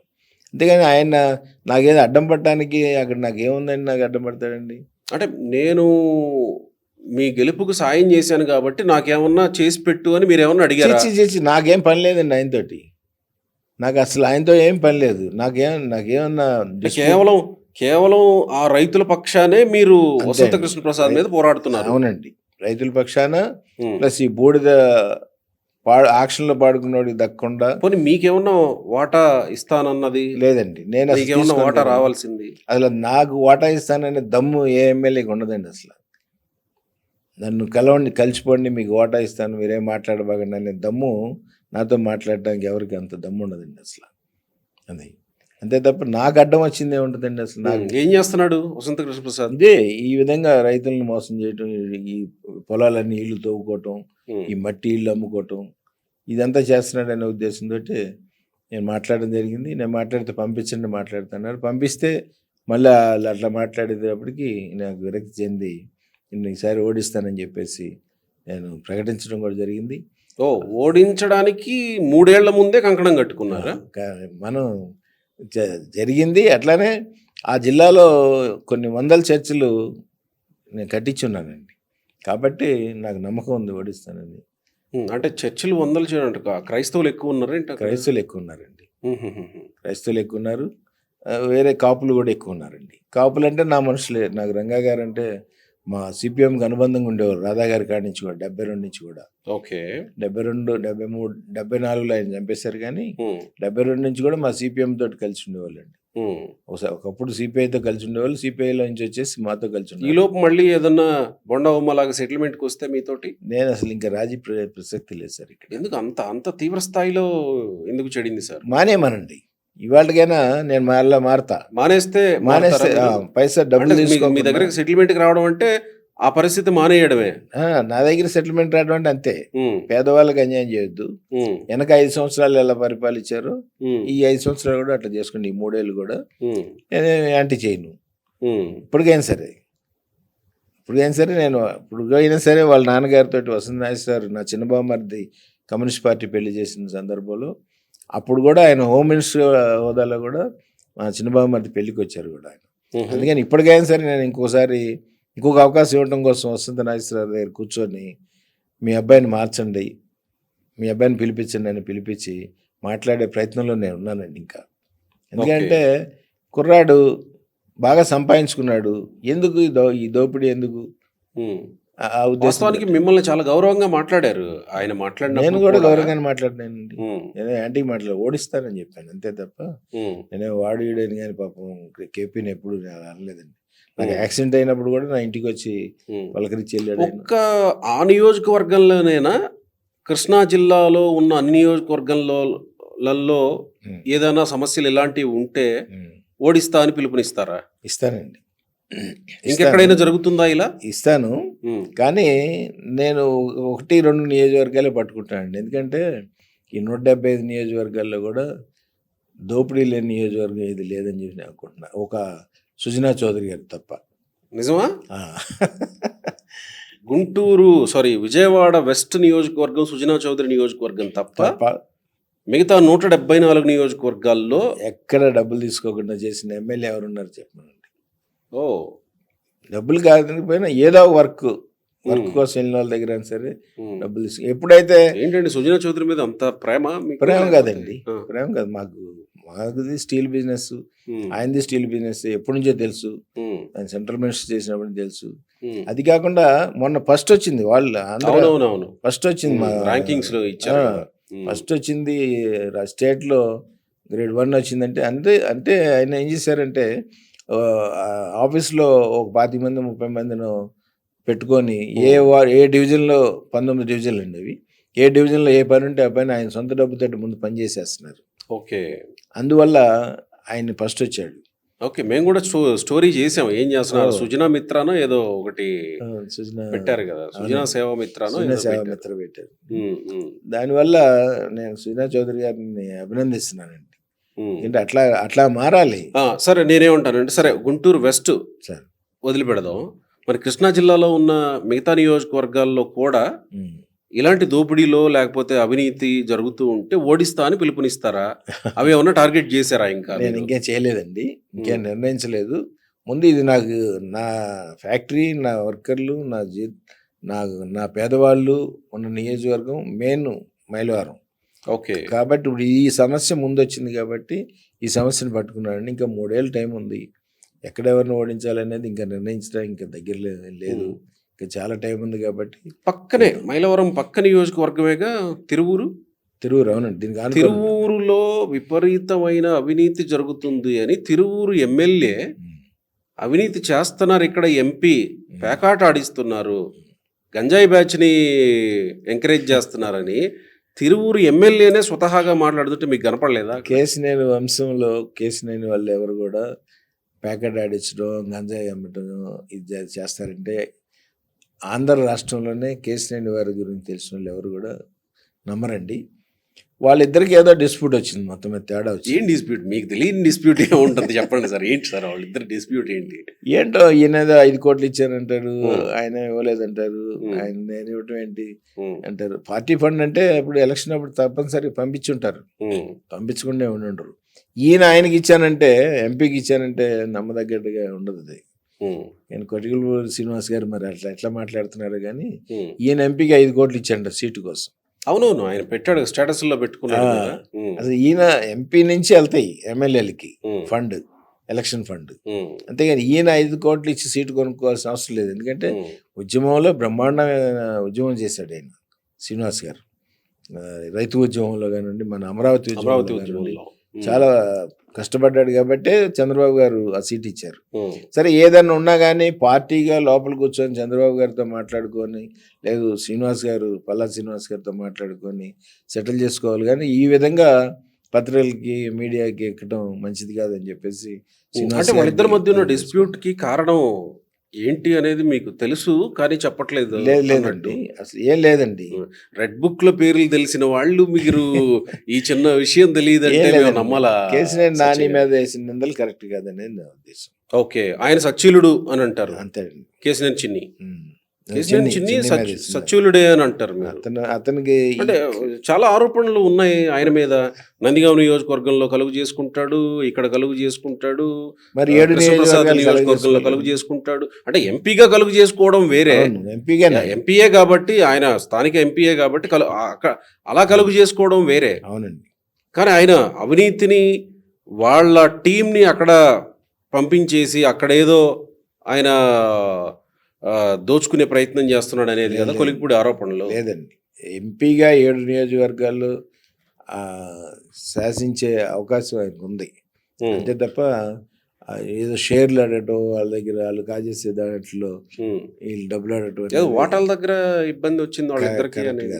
అసలు ఓటాలు అనేది లేదండి. కేసీఆర్ చిన్నికి బోల్డ్ వ్యాపారాలు ఉన్నాయి. చిన్ని గారు ఇలాంటి చిల్లరమాలు చేయాల్సిన అవసరం లేదండి. వ్యవసాయం లాగానే చిన్ని గారికి కూడా బోల్డ్ వ్యాపారాలు ఉన్నాయి. చిన్ని వ్యాపారాలు ఏంటి మీకు తెలుసు? చిన్ని మీద వచ్చిన ఆరోపణలు హైదరాబాద్ లో బోల్డ్ వ్యాపారాలు ఉన్నాయి. హైదరాబాద్ లో బోల్డ్ వ్యాపారాలు ఉన్నాయి. అంటే చిన్ని మీద వచ్చిన ఆరోపణలు మీకు తెలుసా? రియల్ ఎస్టేట్ వ్యవహారంలో అక్కడ ప్రగతి నగర్ దగ్గర రియల్ ఎస్టేట్లో వాళ్ళని ఎవరినో మోసం చేశాడని ఒక ఆరోపణ ఉంది. తర్వాత మద్యం కేసులో కీలకమైనటువంటి రాజ్ కసిరెడ్డి తోటి సంబంధాలు ఉన్నాయి చిన్నికి అనే ఒక ఆరోపణ ఉంది. ఇవన్నీ తెలుసా మీకు? కరెక్ట్ కాదండి, తెలుసు నాకు.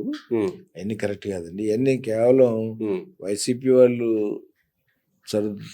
చల్లుతున్నటువంటి బురద తప్ప కరెక్ట్ కాదు. అలా అనుకుంటే వైసీపీ పార్టీలో ఉన్నటువంటి 5 సంవత్సరాలు పరిపాలించినటువంటి మైలవరం నియోజకవర్గం మన కేపీ గారు, మరి వైసీపీ వాళ్ళు మరి రమేష్ ఉన్నాడు, రమేష్ని అరెస్ట్ చేశారు. మరి దాంట్లో ఇతను కూడా వాటా ఉంది కదండి, ఇతను ఎందుకు అరెస్ట్ చేయలేదు? ఏ రమేష్ అండి మీరు అనేది? జోగి రమేష్ని. ఓకే. ఇక్కడ మద్యం కుంభకోణం ఒకటి. అవునవునవును. మద్యం మిషన్ పెట్టి, అంత పెద్ద మిషన్లు పెట్టి రన్ చేసి దొంగ బ్రాంతి తయారు చేస్తుంటే దాంట్లో వాటా లేదంటే నమ్ముతాం మనం? కేపీకి తెలియదంటే నమ్ముతాం? పోనీ 5 సంవత్సరాలు మరి ఎమ్మెల్యే చేశాడంటే అక్కడ. అట్లా ఆ విధంగా అతని మీద, చిన్ని గారి మీద నిందలేయటమే తప్ప. అంటే కేపీకి కూడా వాటా ఉందా? ఉందండి. ఉందని మీరు అంటారా? ఉందండి. ఎందుకంటే లాస్ట్కి వచ్చినప్పుడు అక్కడ అధికార పార్టీ ఎమ్మెల్యే కాబట్టి వదిలేశారు, లేకపోతే టీడీపీలో చేరాడు కాబట్టి వదిలేశారు. ఓ, లేకపోతే ఇతనితో పాటు అతను కూడా ఉండాల్సిందండి లోపల. టీడీపీలో ఇద్దరు కలిసి వ్యాపారం చేశారా?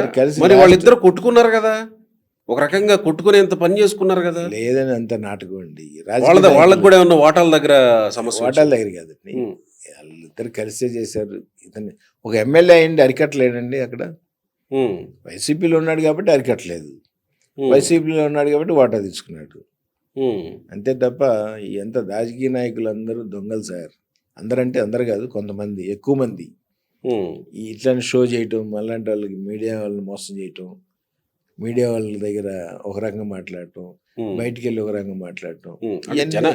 ఇవాళ రేపు జనాలకు కూడా క్లారిటీ ఉందిలేండి, మాట్లాడేది ఏంటి చేసేది ఏంటి అనే దాని మీద డెఫినెట్ గా ఒక క్లారిటీ వస్తుందండి. దాంట్లో తిరుగుబాటు రావాలి. తిరుగుబాటు వచ్చి ఇలాంటి వాళ్ళందరినీ కొంతమందిని ఓడించే పరిస్థితులు రావాలి. మీకు బాగా ఇష్టమైన జగన్మోహన్ రెడ్డి, బాగా ఇష్టమైన YCP party stand YS Rajasekhar. 2024 వరకు మీకు జగన్మోహన్ రెడ్డి ఇష్టమే కదా సార్? జగన్మోహన్ రెడ్డి ఇష్టమే కాదండి, వైఎస్ రాజశేఖర రెడ్డి గారు చూసుకొని ఆయన కొడుగ్గా కొన్నాళ్ళు చూసాము తప్ప.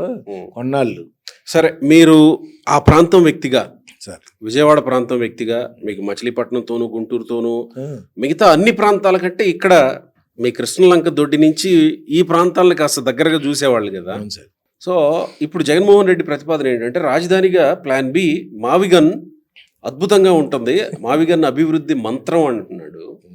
మీ అభిప్రాయం ఏంటి దాని మీద? మావిగన్ అనేది అసలు బూత్ అండి. అది మావిగన్ ఏంటండి అసలు? అది చూసేవాళ్ళు కూడా జోక్ లాగా ఉంటుంది, జోకర్లు మాట్లాడే మాటలాగా. అంటే పేరుని జోక్ అనుకుంటున్నారా మీరు, లేదా ఆ ప్రాంతాలు కలిపి అభివృద్ధి చేస్తే రాజధాని అవడాన్ని జోక్ అంటున్నారా? లేదు, అమరావతి. మావిగన్ అంటే అసలు ఎంతమందికి గుర్తుపెట్టుంటారు, ఎంతమందికి తెలుసండి? మావిగన్ ఏంటంటే అసలు గన్ను రివాల్వర్లు ఎల్లాగా. గన్ అంటే ఇష్టం లేదు కాబట్టి మీరు ఇంకో రంగం పిలుచుకోండి అని చెప్పేసి ఆయనే ప్రకటించారు. అవును, జగన్మోహన్ రెడ్డి గారు. అసలు మావి గన్ అనేది చట్టబద్ధత చేస్తా అంటున్నాడు ఆయన. అసలు అట్లనే ఏబిఎన్ రాధాకృష్ణన్ లేకుండా చేసేస్తాను, అది నా పార్టీ అధికారంలో రాగానే అని చెప్పి అన్నాడు. మీడియా లేకుండా చేసేస్తాను అన్నాడు. ఏబిఎన్ రాధాకృష్ణన్ లేకుండా చేసేస్తా అంటే చంపేస్తారా? ఏబిఎన్ లేకుండా చేసేస్తా అంటే మీకే తీసేస్తారా? తెలియాలి ఆ లాంగ్వేజ్ ఏంటో మీకే తెలియాలి. అలాగా సార్, నాకు వాస్తవంగా అదే కదా, దానికి అర్థం అదే అనిపిస్తుంది నాకు, ఎందుకంటే నాకు తెలుసు కాబట్టి. ఉమ్, మనం కూడా ఆ లైన్లో ఉన్నాం కాబట్టి వెనకటి నుంచి ఆ భాష మంచిది కాదు. ఏ జర్నలిస్టులు అయినా సరే, ఉమ్. జర్నలిస్టులు లేకపోతే ఈ ప్రపంచమే లేదు. మరి ఎందుకు ప్రపంచవ్యాప్తంగా. మావిగన్ ప్రతిపాదన తెచ్చినట్టు జగన్మోహన్ రెడ్డి అమరావతి గురించి రాష్ట్రం అంతా ఒక రాజధాని కావాలని ఎదురు చూస్తూ పోన్లే ఇప్పటికన్నా ఒక రాజధాని సిద్ధిస్తుంది ఆంధ్రప్రదేశ్కి అనుకున్నప్పుడు, అవునండి. జగన్మోహన్ రెడ్డి ప్రతిపాదన తర్వాత వైసీపీ వాళ్ళు కూడా వాళ్ళు కూడా మళ్ళీ ఏ స్థాయిలో అమ్మటి రాంబాబు లాంటి వాళ్ళు ఇక అందరూ ఒక అందరూ, అమ్మటి రాంబాబు ఏంటి వైసీపీ అందరూ వాళ్ళు మాట్లాడుతున్నారు కదా. అందరూ కూడా ఉమ్, మావిగన్ అనేది మంచిది కాదు, బాగాలేదంత అనే దాని మీద వాళ్ళ మనసులో మాత్రం ఉంది ఎవరు వైసీపీ వాళ్ళకి? వైసీపీ వాళ్ళకి. అవును, వాళ్ళు మీకు చాలా మందికి మాట్లాడుతున్నారు. పరిచయాలు ఉంటాయి చాలా కదా. మంది, రాంబాబు గారు నాకు దాదాపు 35-40 ఏళ్ళ నుంచి అంటే రాంబాబు కూడా మనసులో మావిగన్ కరెక్ట్ ఉంటదండి. కాదనే భావన ఉందంటారా? ఉంటుందండి, అందరికి ఉంటుందండి. వైసీపీ వాళ్ళకి మావిగన్ ఏంటండి అసలు అనేది సహజంగా వస్తుంది అది. ఉమ్, అట్లా వాళ్ళందరూ కూడా అనుకుని ఉంటారు. డెఫినెట్లీ వాళ్ళందరికీ కూడా ఉందండి ఆ ఉద్దేశం. ఉమ్. అయితే ఆయన దగ్గరికి వచ్చి మాట్లాడే దమ్ము లేదు కాబట్టి వీళ్ళకి జగన్మోహన్ రెడ్డి గారి దగ్గరికి వచ్చి మాట్లాడే దమ్ము లేదు కాబట్టి నాలుగు ఊరుకుంటున్నారు. అంటే ఆయన ఏదంటే అది అనాల్సిందే, అంటే అది అంతే. అనాల్సిందే. ఇంకా 5 years లేకపోతే 11 సీట్లకి ఎందుకు వెళ్తాడండి 151 సీట్ల నుంచి? ఓకే. కేవలం ఎవరిని కలుపుకోలేదు, ఎవరిని కలుపుకోకుండా పోవటం వల్లే తప్ప ఉమ్, చాలా అన్యాయం. అది అమరావతి అనేది ఉమ్, సెటిల్ అయిపోయింది, పార్లమెంట్లో కూడా పాస్ అయింది. అయినా కానీ రేపొద్దున మళ్ళీ ఈయన వచ్చి ఏ మావి గన్ను, రివాల్వర్ గన్ను అనేది పెట్టాడు అనుకోండి, రేపు మళ్ళీ పార్లమెంట్లో మళ్ళీ మెజారిటీ వచ్చింది అనుకోండి, ఇక్కడ పాస్ చేసుకున్నారు అనుకోండి 2034లో, 34 2029 సమస్య లేదండి, వచ్చే ప్రసక్తి లేదు. పోనీ కూటమిలో ఏమన్నా చీలికలు వస్తే అసలు రావండి, వచ్చే అవకాశం? వచ్చే అవకాశాలు లేకుండానే చేసుకుంటారు చంద్రబాబు గారు. ఓకే. అంటే జనసేన వాళ్ళు కొంత అసంతృప్తిగా ఉన్నారనేది మనం చూస్తున్నాం వార్తల్లో. జనసేన పార్టీగా లేదండి, జనసేన పార్టీ అంటే పవన్ కళ్యాణే, ఇక వేరే ఎవరు లేరు. జనసేన పార్టీ అంటే పవన్ కళ్యాణ్ గారే. పవన్ కళ్యాణ్ గారు ఏది చెప్తే అదే జనసేన పార్టీ. ఉమ్. అందుకని ఇంకా ఎవరు అసంతృప్తులు ఉన్నా అది సెకండరీ కింద వస్తుంది. అయినా కానీ అసంతృప్తితో ఎవరు ఉండరండి. ఉమ్, ఇప్పుడు టీడీపీ పుణ్యం అంటేనే జనసేన కానీ అంతమంది మినిస్టర్లు రావడం కానివ్వండి, ఉమ్, ఉప ముఖ్యమంత్రి రావడం కానివ్వండి జరిగింది. అలానే ఎమ్మెల్సీలు కానివ్వండి, ఇవన్నీ అలానే అనుకొని టీడీపీ వాళ్ళే అని అనుకోకూడదు. అటు పవన్ కళ్యాణ్ గారు, రంగా గారు పుణ్యం అంటే కూడా ఈ పార్టీ అధికారంలోకి వచ్చింది. ఓకే. అంతేగాని ఈ పవన్ కళ్యాణ్ గారిలో టీడీపీలో విభేదాలు వస్తాయి అనేది మాత్రం కరెక్ట్ కాదు, ఓకే. రావు. సో కూటమి విడిపోనంత వరకు కూటమి అధికారంలోకి వస్తుంది. కూటమి విడిపోదండి. ఈ విషయం వైసీపీ వాళ్ళకి కూడా క్లారిటీ ఉంది. అవునండి, వైసీపీ వాళ్ళు కూటమిని విడదీసే ప్రయత్నాల్లో ఉంటారు, సహజంగా ప్రతిపక్ష పార్టీ కాబట్టి ఉన్నారు, వాళ్ళ వ్యూహాలు వాళ్ళకు ఉంటాయి. ఉన్నారండి. కానీ విడిపోదు అని మీరు అంటారు అవునండి, 2029 వరకు. మరి 34కి ఏం జరగబోతుందని మీ ప్రెడిక్షన్? 34కి వచ్చినప్పటికి యాంటీ ఓటింగ్ వస్తుంది. మొన్నే 1,32,00,000 ఓట్లు వచ్చినాయి జగన్కి. ఈ వచ్చే ఎలక్షన్స్ వచ్చేటప్పటికి బాబు గారు ఉంటే ఇంకొక 5 సంవత్సరాల పాటు ఈ రాష్ట్రం బాగుపడుద్ది అనే ఉద్దేశంతో జనం అందరూ కూడా 29లో డెఫినెట్లీ చంద్రబాబు నాయుడు గారిని గెలిపిస్తారు. ఓకే. 34 వచ్చేటప్పటికి ఇంకా కొంచెం సెంట్రల్లో కూడా తేడాలు వస్తాయి, సెంట్రల్ గవర్నమెంట్లో కూడా. అందువల్ల 34 వచ్చేటప్పటికి జగన్ గారే అనుకూలంగా 200% మారుతుందా? కూడా సీఎం అవుతారని చెప్పేసి మీరు ఇవాళ రాసుకున్నారు. అంటే జగన్ సీఎం అవ్వాలంటే ఇంకో 10 ఏళ్ళు వెయిట్ చేయాల్సిందే. వెయిట్ చేయాల్సిందే. కళ్ళు మూసి తెరిచే లోపల 5 ఏళ్ళు అయిపోతాయి అవును, అని అంటున్నది జగన్మోహన్ రెడ్డి. అవును. అంటే జగన్మోహన్ రెడ్డి 12 ఏళ్ళు కళ్ళు మూసుకునే ఉండాలి అయితే. ఉండాల్సిందే డెఫినెట్లీ. ఎందుకంటే ఒక్కొక్కరిని 10 ఏళ్ళన్నా చూడకపోతే రాష్ట్రం బాగుపడదు. సారీ 8 ఏళ్ళు, 12 ఏళ్ళు కాదు, 8 ఏళ్ళు. అదే ఈ రాష్ట్రం బాగుపడదు అనే ఉద్దేశం ప్రజల్లో ఉందండి, ప్రజల్లో ఉంది కాబట్టి. మరి 34కి ఎట్లా యాక్సెప్ట్ యాంటీ చేస్తారు? వస్తుంది. అప్పుడు సెంట్రల్ గవర్నమెంట్లో కూడా కొన్ని మార్పులు వస్తాయి కాబట్టి, ఓకే. ఇక్కడ కూడా కొంత మార్పులు వస్తాయి కాబట్టి చంద్రబాబు గారి మీద పోయినసారి కూడా చూసాం మనం. ప్రతిసారి ఒకసారి ఏదో పార్టీతో కలిసి ఉంటేనే బాబు గారు సీఎం అయ్యారు తప్ప ఒంటరిగా ఎప్పుడు అవ్వాల. లోకేష్ ముఖ్యమంత్రి అయితే ఎలా ఉంటుందని మీ అభిప్రాయం? లోకేష్ గారికి ముఖ్యమంత్రిని అవుతారు అనే చర్చ జరుగుతుంది కదా. లోకేష్ గారు ముఖ్యమంత్రి అవరండి. ఒకవేళ అవ్వాల్సిందే అని చెప్పేసి ఉద్దేశంతో ఆయన ఒకవేళ ముఖ్యమంత్రి అయితే 29లోనే జగన్మోహన్ రెడ్డి గారు సీఎం అవుతారు. లోకేష్ ఇప్పుడు ముఖ్యమంత్రి అయితే ఇప్పుడు ముఖ్యమంత్రి అయితే అంటే ఏం జరుగుతుంది ఆయన ముఖ్యమంత్రి అయితే? అంటే జనానికి ఇష్టం లేదు అది లోకేష్ ముఖ్యమంత్రి అవటం. ఆయన్ని ఆయన పక్కన accept ఉన్నోళ్ళు- చేశారు కదా జనాలు. జనాలు చేయలేదండి. ఆయన పక్కన వాళ్ళు ఏదో డప్పు కొడుతున్నారు తప్ప ఆయనకి ముఖ్యమంత్రి అయితే మాత్రం చంద్రబాబు నాయుడు గారు ఆయన పక్కన ఉన్నోళ్ళు డప్పు కొడితే 90,000కు పైగా మెజారిటీ వస్తుందా మంగళగిరిలో? ఆ రోజు కాదండి, ఈ రోజున ఆయన ముఖ్యమంత్రి అయితే నేను చెప్పి నేను అంటున్నది పాదయాత్రలో ఆయన్ని చూసాము. అవునండి, బాగా చేశారు. మంగళగిరిలో ఓడిపోయిన తర్వాత 5,000 ఎంత ఓడిపోయింది 19లో 5,000 మొదటిసారి పోటీ చేశారు. 4-5,000 తోటి ఓడిపోయారు. కట్ చేస్తే 90,000కు పైగా 92,000 ఏమో మెజారిటీ వచ్చింది కదా. డప్పు కొడితే వచ్చేస్తుందా మెజారిటీ? జగన్ గారు చేసిన తప్పుల వల్ల వచ్చిందండి అది. అంతేగాని డప్పు కొట్టడం అంటే ఇప్పుడు సీఎం అవడం కోసం డప్పు కొట్టడం. ఓకే. ఈ డప్పు కొట్టే వాళ్ళు మాటిని లోకేష్ గారు ఏమైనా తొందరపడితే ఓకే నేను ముఖ్యమంత్రి అవ్వాల్సిందే అని అనుకుంటే అవ్వగలరు. కానీ 29కే మనం పడిపోయే అవకాశం ఉంది. కాబట్టి ఎందుకంటే చంద్రబాబు నాయుడు గారు స్టారు, చంద్రబాబు నాయుడు గారు బ్రాండ్ వేరండి. ఓకే.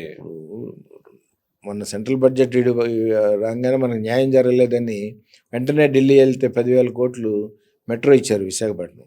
అట్లనే ఆ తర్వాత అప్పుడు కొంచెం విడిగా బడ్జెట్కి సంబంధం లేకుండా ఫండ్స్ రిలీజ్ చేయించుకొస్తున్నారంటే కేవలం ముఖ్యమంత్రిగా చంద్రబాబు నాయుడు గారు ఉండబట్టే ఈ రాష్ట్రం, ఆంధ్ర రాష్ట్రం డెవలప్ అవుతుంది.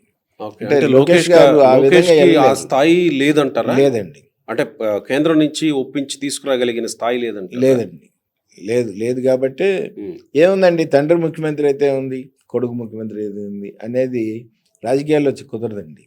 తండ్రి ముఖ్యమంత్రి లోకేష్కి కేంద్ర మంత్రుల దగ్గర, మోడీ దగ్గర ఉన్న ప్రాధాన్యత చూస్తూనే ఉన్నాం కదా, మరి తీసుకురాలేడా? మోడీ గారే లోకేష్ గారికి కీ ఇస్తున్నారు అని కూడా జనంలో ఉందండి.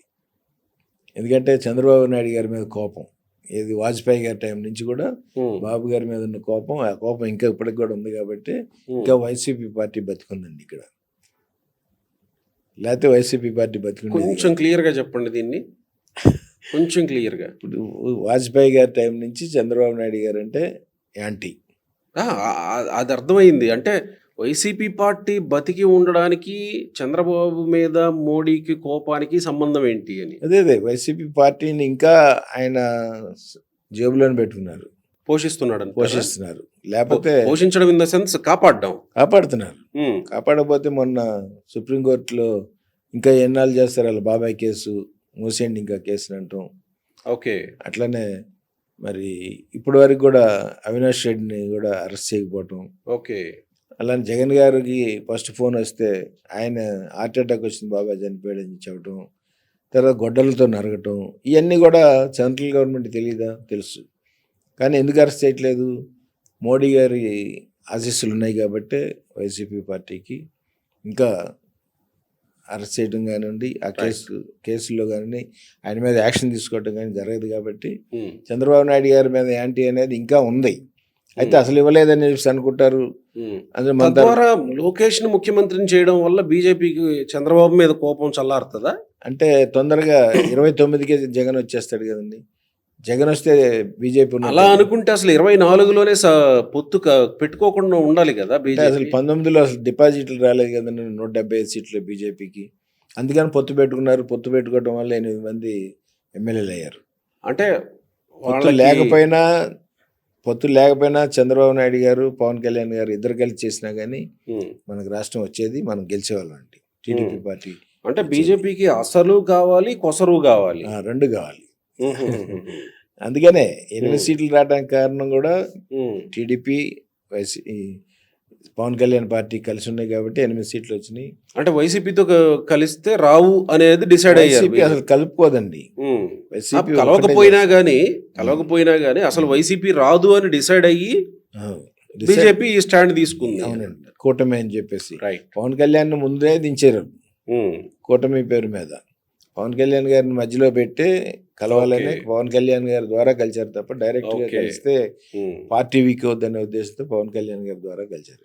రైట్. చివరిగా మీ పయనం సార్ ఎలా మిగిలిన పయనం అంటే మీరు ఇప్పటికిప్పుడేమి మీకున్నాయన్నీ ఆపేస్తారని నాకేం చెప్పలేదు కానీ మీ పయనం ఎట్లా అంటే ఇలానే ఇప్పుడు పంచాయతీల దీన్ని ఇలా కొనసాగిస్తారా, లేదా రాజకీయంగా ఏమన్నా దారి వేసుకుంటున్నారా లేదండి, ఎలా కంటెస్ట్ చేయడానికి? బీజేపీ వాళ్ళు రమ్మంటున్నారు, ఉమ్, వైసీపీ వాళ్ళు రమ్మంటున్నారు, టీడీపీ వాళ్ళు రమ్మంటున్నారు మమ్మల్ని. కానీ నేను ఏ పార్టీలోకి వెళ్ళదలుచుకోలేదండి. ఏదన్నా ఉంటే సెంట్రల్లో పేదవాళ్ళకు ఉపయోగపడే చైర్మన్ ఏదైనా ఉంటే బీజేపీలో చేరి ఇప్పుడు నేను చేస్తున్న సహాయమే కాకుండా ఓకే. ఇంకెక్కువ పేదవాళ్ళకి సహాయం చేసేవా.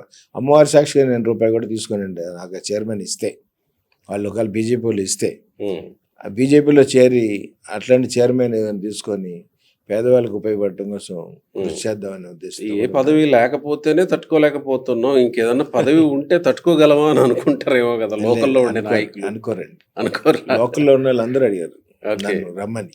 ఓకే. మాధవ్ గారి కాడి నుంచి కూడా అందరూ బీజేపీ వాళ్ళ. బీజేపీ వాళ్ళు ఓకే.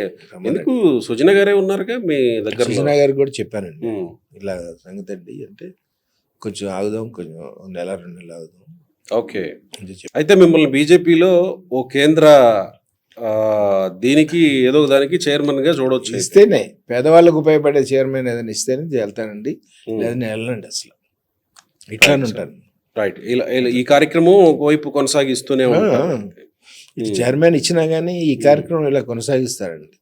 రైట్. ఇది బ్రాండ్, ఇది Right, sir. పేరు వచ్చేది, ఇది రైట్ సార్. నా పేరు కోసం, నాకు పేరు రావాలనే ఉద్దేశంతో న్యాయంగా చేస్తాను. సో డబ్బులు బాగానే సంపాదించారు కదా సార్, సఫిషియెంట్ గా సరిపడి? మనం ఎంతండి డబ్బులు ఉండాలి ముందు? 2-3 వేల కోట్లు. అదే అసలు అంత కూడా ఉండదండి. మంది ఎంతండి, మనం చాలా చిన్నాళ్ళం అండి. డబ్బులు ఉండాలి ముందు చూసుకుంటే ఇవాళ 1000 కోట్లు అంటే అసలు లెక్క లేకుండా వెళ్ళే పరిస్థితి ఉంది ఇవాళ. అదే రాజకీయ అంటే నాయకులు- లెక్కలేదు కాబట్టి నేను అంటున్నాను. రాజకీయ నాయకులు మీరు కూడా వాళ్ళకి మించి లేదండి, సంపాదించారు లేదండి, బాగానే. లేదండి, మేము అంత సంపాదించలేదండి. నాకు 100 కోట్లు ఉంటే చాలండి. ఉమ్, ఎందుకంటే నాకు 2 పిల్లలు, ఉమ్. నాకు చాలు. సెటిల్డా పిల్లలు అంతా? సెటిల్డ్ అండి. ఒక అమ్మాయి డాక్టర్, ఒక అమ్మాయి ఇంజనీర్. రైట్. చిన్నల్లుడు గారు లండన్లో ఉంటారు, పెద్దల్లుడు గారు హైదరాబాద్లో ఉంటారు. రైట్. రెడ్డిస్, నా అదృష్టం ఏంటంటే రెడ్డిల అబ్బాయిని ప్రేమించి పెళ్లి చేసుకుంది. అయితే మీకు కులాలు కూడా కులాలు అసలు మొదటి నుంచి కులాలు అనేది లేదండి. ఓకే. ఓకే. మాతో ఉండే వల్ల కూడా బీసీలు, ఎస్సీస్, రైట్. కాపులు ఎక్కువ మంది ఉంటారండి. Okay. బీసీల తర్వాత కాపులు ఎక్కువ ఉంటారు. రైట్. వాళ్ళకన్నా కూడా ఎక్కువ ఎస్సీస్ అండి. Right sir. నా అదృష్టం అది. Right sir. All the very best. Thank you sir. Thank you అండి.